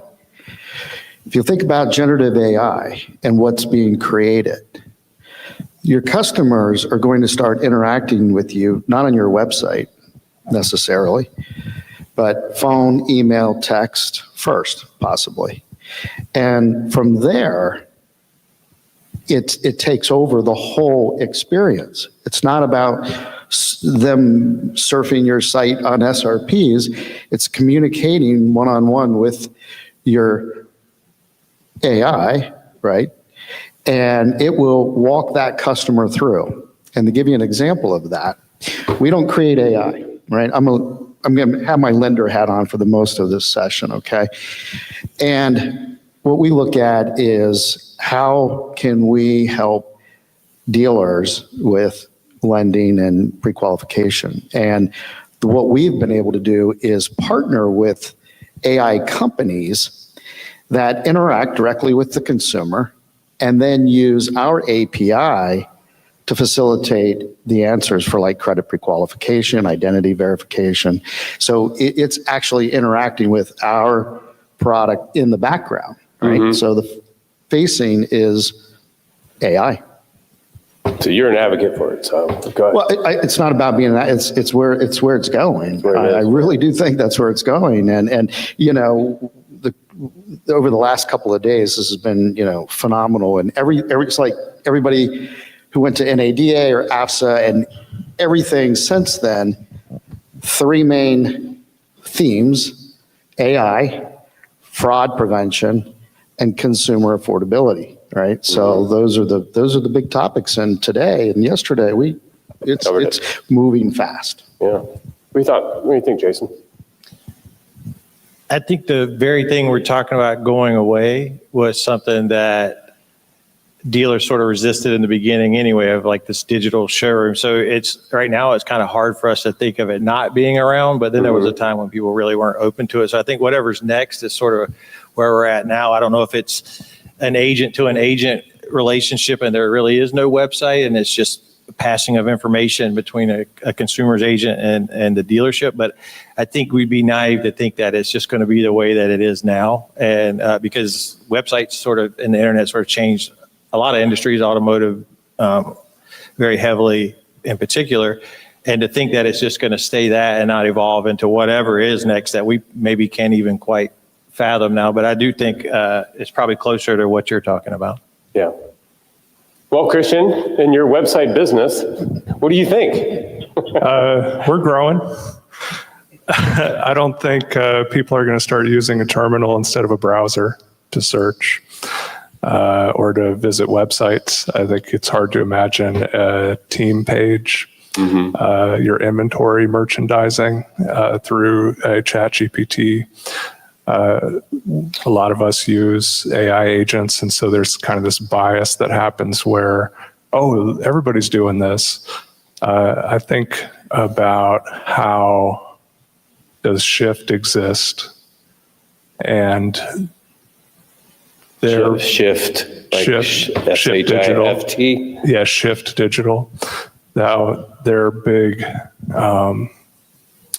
promise to the factories that they work for is reporting across all sectors and all the different makes, and they have more data to share. And so we pay attention to those reports. In their last report, they looked across all their data and saw 0.04% of traffic coming from AI. So we looked at our data across the fleet and saw basically the same. So if you're going to turn off your website, you're going to walk away from 99.95% of your traffic. That's not me saying that. That's Shift Digital saying that, but I'm saying it too. I think the most exciting thing about all this conversation about AI, because to me, it's just plumbing.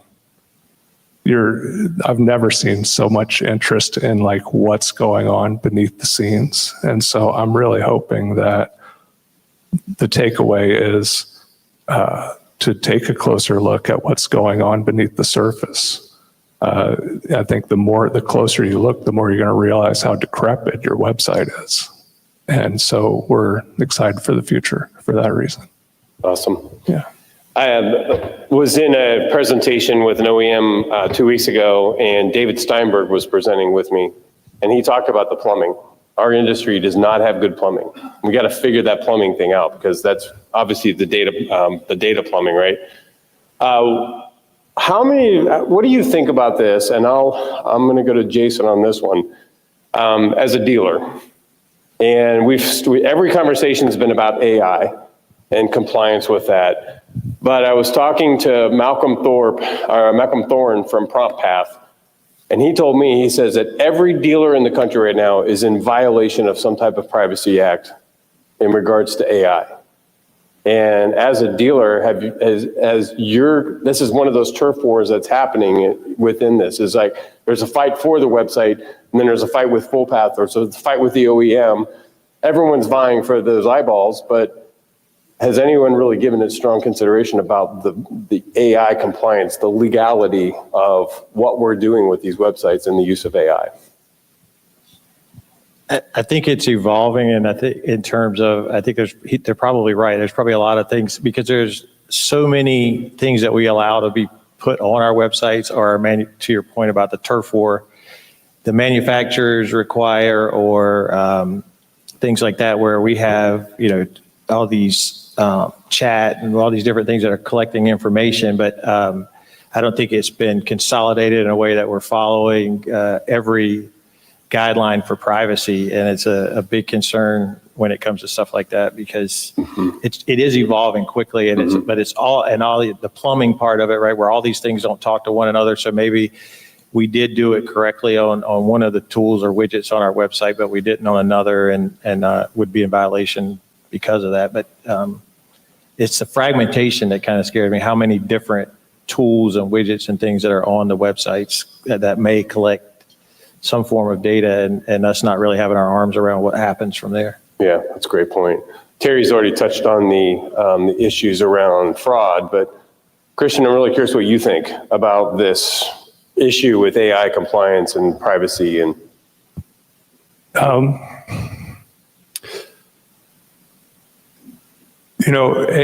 AI is really just another form of automation, which we've had for a long time. And a lot of the things that are being talked about as AI right now are really just automation. You have had this going on for over a decade at least, and you're just seeing like a consumer display layer kind of pop up over top of it.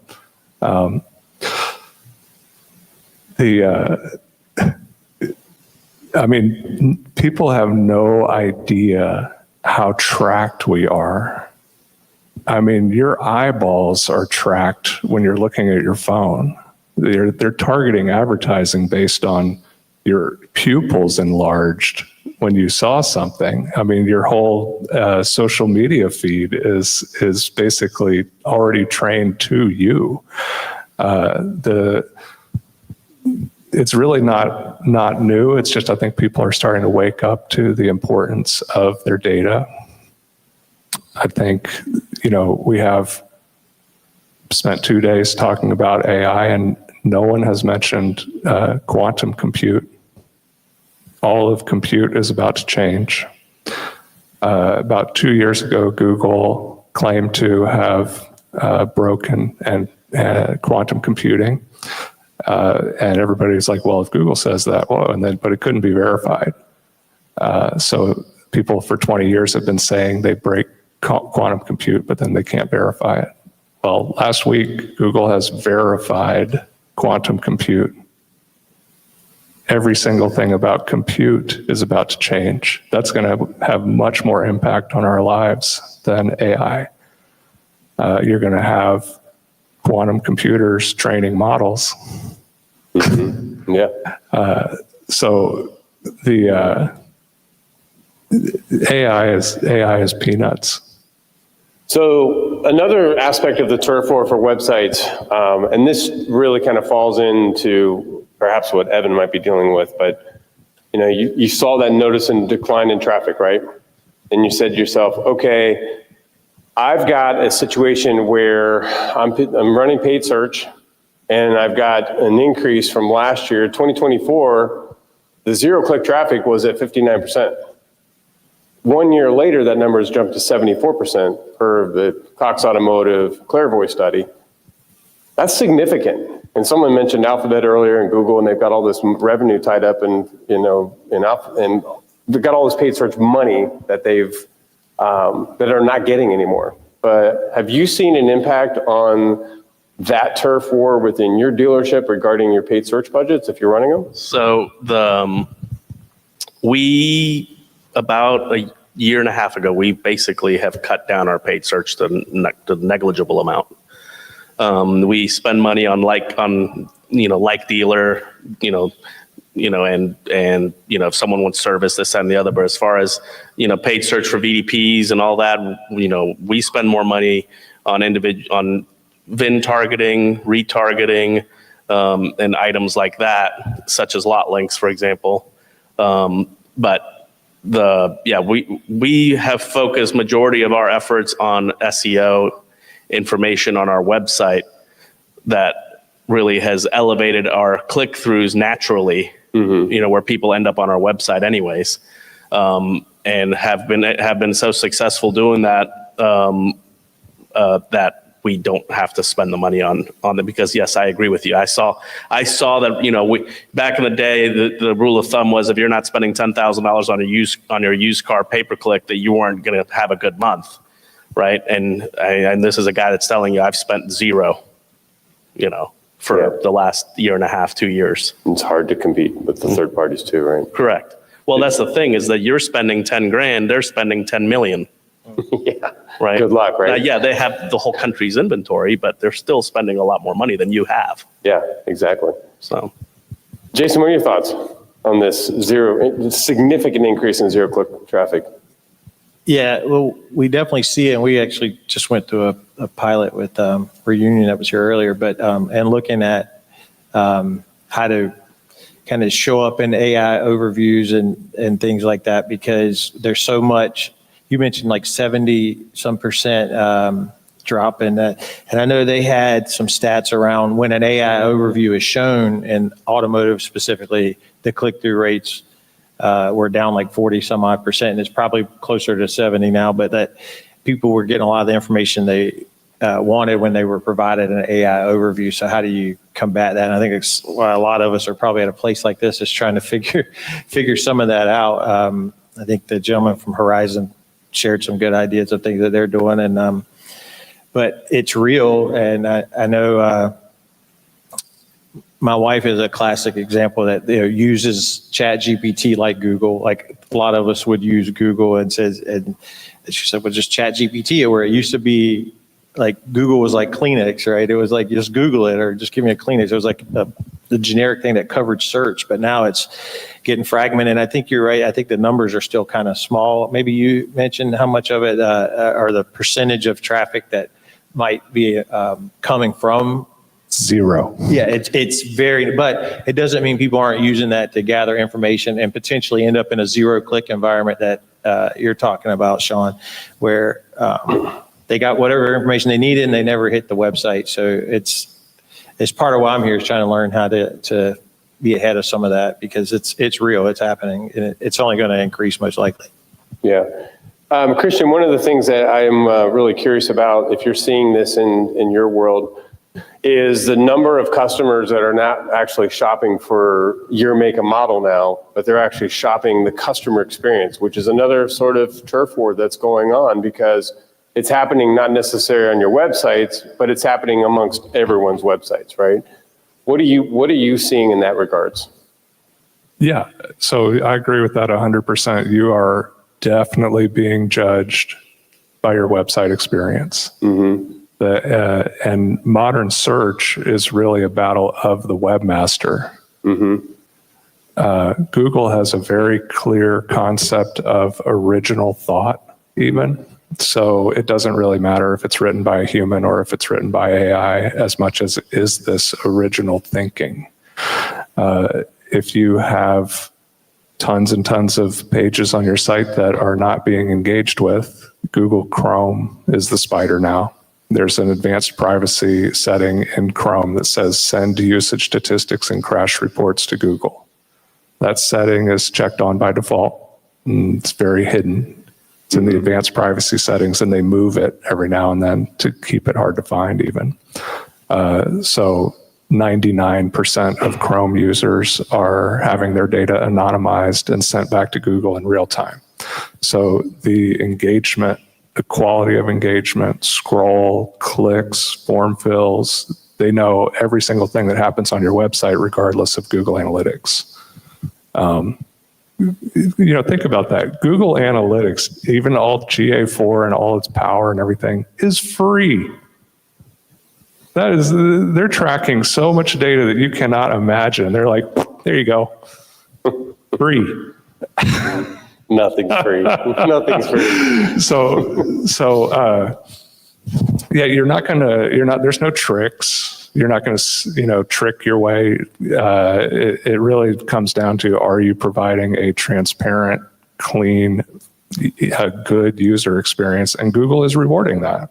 So preferential treatment in search comes down to your website provider. It comes down to what's going on beneath the surface. And it comes down to how things are organized. Are you making it easy for them to understand what's happening on your website? Mm-hmm. I mean, these are the things that are the most important when we're talking about SEO and visibility and organic search. And it's important to realize too that 95% of the traffic in volume across all industries is organic. Yeah. Everything that Google has tried to do with images and all that stuff, it only gets up to 5%. So if your paid traffic is half of your traffic, you're not ranking well. And you can't overspend your way to papering over a poor website experience, and you can't paper over a poor built website. I mean, you literally have dealers trying to move $200 million worth of inventory online. They have a WordPress site. WordPress is 40% of the web. It's 40% of the web because it's free, and it's great for blogs and posting soccer schedules and stuff. It's 0% of the Forbes 500 companies' websites. There's nothing enterprise about WordPress. So using an enterprise solution and provide an excellent experience for customers on mobile and on desktop, which that's actually really important too, because we do our kind of browsing on our phone. And so you can look at your statistics and go, oh, desktop's dead. We actually do our shopping, like that lead comes in on the desktop. So like during lunch, shop on the phone, but when the leads come in, it's later at night with your whole setup and you're doing research and all this stuff. Yeah, I do that all the time. Yeah, I don't buy any reason. Right. I just read it on that. That's interesting. And so what you just said was interesting. That because most of our dealer sites are WordPress, and yet the Fortune 500 companies don't even do that. They're not going to choose free. Wow. I mean, you could set up a car dealer website with your nephew in an afternoon. Yeah. Yeah. Interesting. So, what is I think we've used this word clean multiple times. We were talking about clean data. Now we're talking about clean websites. What's a clean website mean to you? And what would be an example of a site that's congested, that needs like mucus remover from it because it's got so much junk on it? So to me, going back to the customer experience, speed. Websites that are taking a long time to load because you have so much stuff working on the background that no one can see. I mean, to me, that's the worst thing you can have. Second, I would say excessive amount of pop-ups. Like every single, it doesn't matter if it's in the car business or selling shoes. I feel like the pop-ups have just become like this. Everyone immediately, here's a discount. So I want your email, text this code and we'll give you 15% off, and that just seems like that's just the norm now. But that ruins the customer experience. But if I was going to say the number one thing though is speed. Okay. I mean, I think back in the day when we were used to dial up or regular, slow internet, you were conditioned that, okay, this is going to take a little bit. Let me go get a coffee and I'll just watch it, but now you want it now. And if a website is slow, you're going to your competitor because you just can't, you don't have the patience for it anymore. Interesting. So Jason, we belong to the Digital Marketing Operations 20 group. We've added that word operations into there. And digital marketing has been mostly about websites, right? What other things would you say would constitute having a clean website versus a dirty one, besides what was already said? I say this knowing full well we're guilty of some of this on our own sites if anybody audits us. But I think you nailed it with speed, because there's a lot of data behind the faster the site is, the conversion rates and things like that. If you look into some of that. So I think speed is part of it, but then it does come down to what are you trying to load? What are all these things that are trying to happen that are slowing it down? I'm sure you have some insight on speed. But I think it's like, is what a consumer would want to do easy to find, and so the calls to actions and stacks, and I think I was telling you. Please tell that story. So, it's beautiful. So when Sean asked me to be up here, I said I had an interesting story about our friends at Shift Digital. We have several Subaru stores, and they come in and periodically and talk to us about some recommendations, and they have yet to come in yet not have any recommendations. So I guess they're good at finding things for us to work on. But our Shift Digital rep came in, and one of the recommendations was to change our CTA stack and put, whether it was put get today's price first or value your trade. It's some order they want them in. So we said, okay, we'll try that out and see how that goes. So we changed it, and it wasn't the next visit, but the visit after that, 60 days later, he came in and his recommendation was to change them, but it was back to what we had it to 60 days before that. So, that we do get a lot of help from our manufacturers and some of their representatives through different programs. So that definitely ties into it. I think Audi took a really aggressive approach with what they've done, and they've sort of taken control of the sites. I guess it remains to be seen if they were right or not. Early indications I've heard are a lot of frustrations like you had, but I think a clean site really is about a user experience. And if you think of other sites that you deal with, if you like the interface and how, whether it's Netflix or anything else, there's a lot of science behind what button goes where and those type of things. So I think it's about speed first and foremost, and then, a user experience with really clear next steps or calls to action versus confusing. And sometimes duplicated efforts. We have a way into digital retailing, but this guy also wants to work with Cap One and have that button on there, which sort of does its own thing, and we lose sight of the data going over here. So I think we can crowd that if we let decisions be made sort of unilaterally and don't have a plan as a group, which is something I'm working really hard toward. It's just consistency based on data and what works best, but we're not there yet. Yeah. Yeah. I agree 100%. It comes down to control. When you see Amazon, of course, they have control of their whole experience. They don't have a bunch of third-party vendors. And so you have and to your point on speed is the only thing that Google has ever revealed publicly is a part of their search algorithm. That was in 2010 on a webmaster blog. So we've known speed is important. Google provides page speed insights to developers and webmasters. Page speed insights literally gives you instructions and exactly what is wrong with your website. So there's a roadmap even to accomplish that. But then if you don't have control of your website because you have 8 or 10 different third parties on there and every one of them has a different tag manager, every one of those is another piece of JavaScript, oftentimes referencing that third party server. So now that third party is having a bad day at the office and their servers aren't snappy. And now you're having a problem on your website. So we actually recommend 0 GTM. And alternatively, 1. But it's not uncommon for us to find 8, 10, 12 GTMs on there, and they don't even know who has access to them. This is a huge gaping security hole on your website. And then something's happening with your website, and then you got 8 GTMs on here. These are conflicting. All these third parties don't talk to each other. And so they're all running code that conflicts. And now your poor website company is going, I don't have access to all your GTMs. So we like 0 GTMs. We run all the third-party code through a security review with our engineers, and then we just put the code on the site itself without a GTM. Our dealers really like that because they're in control. So it's something that should really be considered if we're talking about, security.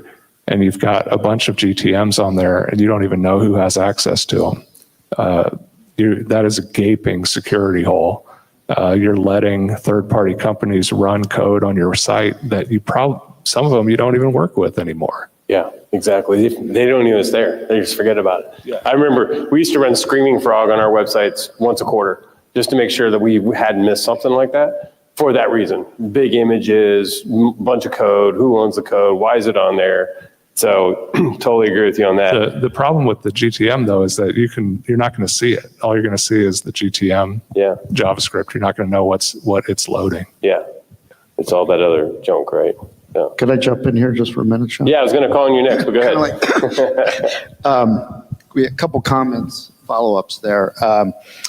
Website, if you're looking at your site, look at it with mobile. Don't show me a desktop. I mean, every demo we see, it's a desktop. No, most of your people are not using desktop to look at your site. So it forces you to use your real estate on your phone very carefully. Okay, that's number one.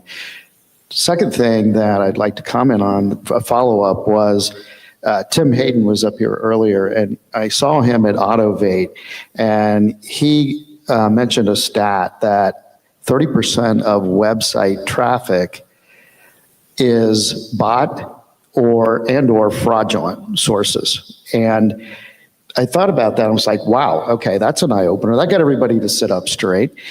But in a personal experience on that, I was involved in an email. I was on an email thread where a number of dealerships had, in a matter of 3 minutes, had 200 leads on their legacy pre-qualification web app, the name, address, phone number, like your pre-qualification web app, right?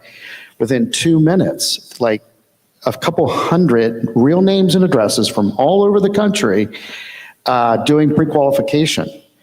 And we worked with some government agency on that and the dealers, and what we believe is happening, and it's happening as we speak right now. Anybody with that type of web app on your website, is they're getting the pre-qualification, the fraudulent bots or fraudulent tries. They're taking that information, if it's pre-qualification, and now they have a name and address and information that they can use in other fraudulent activities. So something that we're helping dealers with that, with identity verification first, and that goes to the clean data part of your website, right?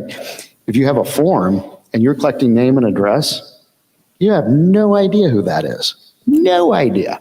So it's identity verification first, because when we create a credit qualified lead, I can almost guarantee 100% that that's a real name, a real phone number, and a real address and real credit. And with that, you see higher conversions. Yeah, I agree 1,000%. There's a Cold War going on with the bots. We take the bot mitigation very seriously. We have an enterprise relationship with Cloudflare that does pretty much the heavy lifting on that, but it's a lot more complicated than just like, hey, I don't want bots, because you got to let Googlebot through. You got to let ImageBots through for Googlebot. You got to let Bing and Yahoo through, and you got to let the AI crawlers through. So that needs to be monitored. That needs to be rate limited. Most of the website providers in the automotive industry are just 100% asleep at the wheel on that. We're blocking lots of Chinese AI scrapers and all kinds of stuff like that, and keeping a close eye on any kind of bot traffic, try to push it to in the middle of the night. And it's just something that's like, doesn't sell. Nobody's trying to buy that. They just don't, until it happens to them. And this is where I'm getting excited about all the AI attention, is like starting to get people to peer under the surface as to what is going on, what's actually going on. I mean, like Dealer Specialties, I remember their sites well. Those were flash movies, and you could have a nice hottie walk right on your website, but that sold like hotcakes, but it literally could not be indexed by Google. And one real quick thing on the fix that they suggested was CAPTCHA. That is not a fix, okay? If you think CAPTCHA's stopping all your fraudulent leads, no, it's not.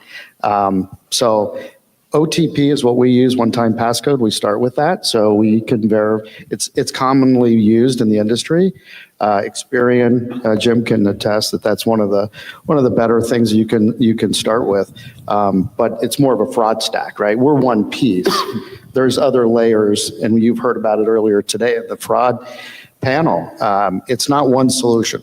Okay, we're involved with a fraud stack we put together. It's other companies, we're part of it. So collaboration is very important when we're talking fraud, and I don't mean to get off on the AI subject, but fraud is very important. It's interesting because the Cox Automotive study that came out in July indicated that about 25% of the people right now were using a hybrid approach to buying their next car, meaning they were using an online digital retailing platform, they were using the website, and they were talking to the salesperson, and they were facilitating the paperwork and then coming in and taking delivery. The next time around, though, that number is going to go from like 25% to about 75%. So Terry, you just released a product regarding your used car leasing on there. In regards to digital retailing now, because more people want to lean in that direction, of course, we're opening up the mousetrap, aren't we? I mean, it's like, oh my gosh, now there's so many different ways to extract customer information if you got a bad bot in there. But I'm really curious what you think, Christian, and Terry, what do you think about that? Because you're installing that tool on dealer websites now, right? Yeah, on dealer websites and marketplaces. And it's all about addressing the consumer affordability issue. No one's been able to do used car leasing at scale. I've talked to some of the OEMs, not going so well with their CPO leasing. I think the platform that we've created with identity verification, credit prequalification, quoting real payments based upon real credit, using a couple of national lenders to start with, that gives us full coverage for both prime, near prime, non-prime, is pretty exciting. And, you know, we're actually looking to work with dealers, whether it's an independent or a franchise, that really lean into used cars. And it's pretty exciting. But affordability, again, that's that and fraud prevention, what we're just trying to solve. Christian? Yeah, I think this is another area that falls victim to bias. Because we don't buy cars like our customers buy cars. And so we just order them. And then they're like, everybody wants to do this. And so we saw the digital retailing industry just boom, like 5 years ago or 6 years ago or whenever it was. And I think it forgets that we're in the people business. The car business is the people business. And so they're like, we're going to sell cars on your website. And then that didn't happen. And then it switched to, well, the DR lead is a better lead. Can't argue with that. The person who just frustrated themselves with your tool for 30 minutes and is still talking to you, that's a good lead. We take a different approach to digital retailing and to just start the conversation. So we don't start them with a form. We say, hey, what do you want to put down? Do you have a trade-in? Okay, what is it? What's your asking price? I don't want to put an automated number on their car. I haven't seen it. And you're only likely to turn somebody off with that number anyway. You hadn't asked them for their social yet. Right. Yeah, most of them are like, hey, scan your driver's license. That's obviously a non-starter, right? Because the DR solutions, you know, and again, you know, everybody's trying DR, and I know Kevin's done a lot with it in Cox, but, you know, it's when I just mentioned about the lease platform, Lease DXP, we're not competing with digital retailing, right? We're actually helping fill that DR funnel, because once we get it started, pre-qualified and identity verified, now it goes into the DR platform, whoever it is. Now you're really working a real deal and a real customer. Yeah. So, and I agree. That's our focus too, is we just want to try to start a conversation happening. We'll see a dealer that's making 40 or 50 DR leads a month, switch to our tool and go to 700 or 800 leads a month. Wow. They don't close as high, which is actually proof that it's working. Because we're capturing the people who are, you know, if somebody's motivated to buy a car, they're going to sell them a car. Mm-hmm. But, you know, from our standpoint, we're trying to capture the people who are more like earlier on in the shopping, just starting to think about it. We want to go ahead and capture their information now. So rather than like do a soft pull and tell them what their credit is and risk them seeing something that they don't agree with, we just tell them to estimate their credit score. And then we take all that, you know, what they're asking for their car, what they've told us their credit score is, and then we give them a payment certificate. And that, of course, creates a lead for the dealer. and just starts them down the path, because it's like, oh man, I love that truck. It's $85,000 is a totally different conversation than I love that truck. It's $750 a month. And that's what's easy to forget when we just are like, yeah, okay, 85,000, sure. Yeah, I want that truck. Because the median income in the US is probably 48 grand or something. Like, people are living on that. And so to them, that payment is everything. It's hard for us to kind of get out of that and really, really think as a consumer. We just see income, credit. Okay, yeah, you can buy. We're not really thinking, what is it like to live like that, and what's important to them. Absolutely. Yeah. So coming in for a landing here, as we wrap this up, if you had to ask a vendor for anything to help you, first thing, when it comes to your website, what would you ask them to do and not do in 60 seconds or less? For the website, I think that it kind of encapsulates it all into one. I mean, obviously, being a dealer, we want low funnel, high converting leads that have a phone number, that have contact information, that, it isn't going to ghost me, so that we can have less busy work and more real customers. Yeah. But I think that's what we've been asking for our entire life. So I think there's a good combination of the two of them up here that everyone's been trying to figure out since the beginning of time. That's your mic drop moment. Mic drop moment. And Jason, same question for you. What would you ask of everybody to help you get this turf war cleaned up? I guess I'd go back to don't slow my website down, right? Just keep the speed.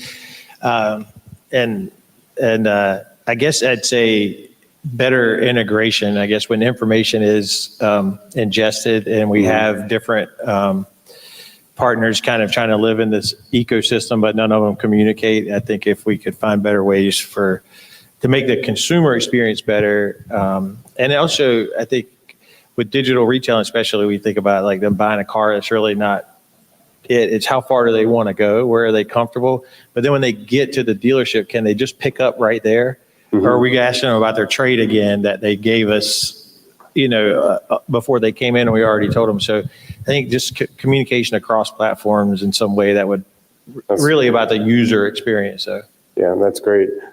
I love that. Can I answer that too? Oh, go ahead, Christian. Yeah, I think we have a false choice happening a lot, where there's this shiny object or that shiny object. And I think we need to take a step back and what are we really looking to buy? And that's trust. You probably don't need 80% of your third parties. You just need one that you can trust, that's going to tell you the truth. Yeah. I'll close it with this too, that I have a longtime friend, Chip King, who founded Call Review, told me one time, he says, and this is so relevant today as it ever was 10, 12 years ago. We're taking all the newest technology in the world and driving traffic to the oldest technology in the dealership, the phone. Isn't that amazing? And 40% of the time, we don't even pick up the phone, which is astounding. That's another turf war going on too, right? Answer the phone. And most people just show up or call. Yeah. Still to this day. Show up. But that's because it's the people business. Most people, this is a major life decision. And they don't want to do it on their own. They want some consulting back and forth. We spend all this time training salespeople, and then we're going to take that away from them. It just seems silly. Yeah. Well, fantastic. I'm going to call Derek up here if he's in the room. And let's give a hand to the DealerConnect team and everybody on live streaming. Hello, Mom. Great job, guys. Good job. Great job. Great event. All right. That's a wrap.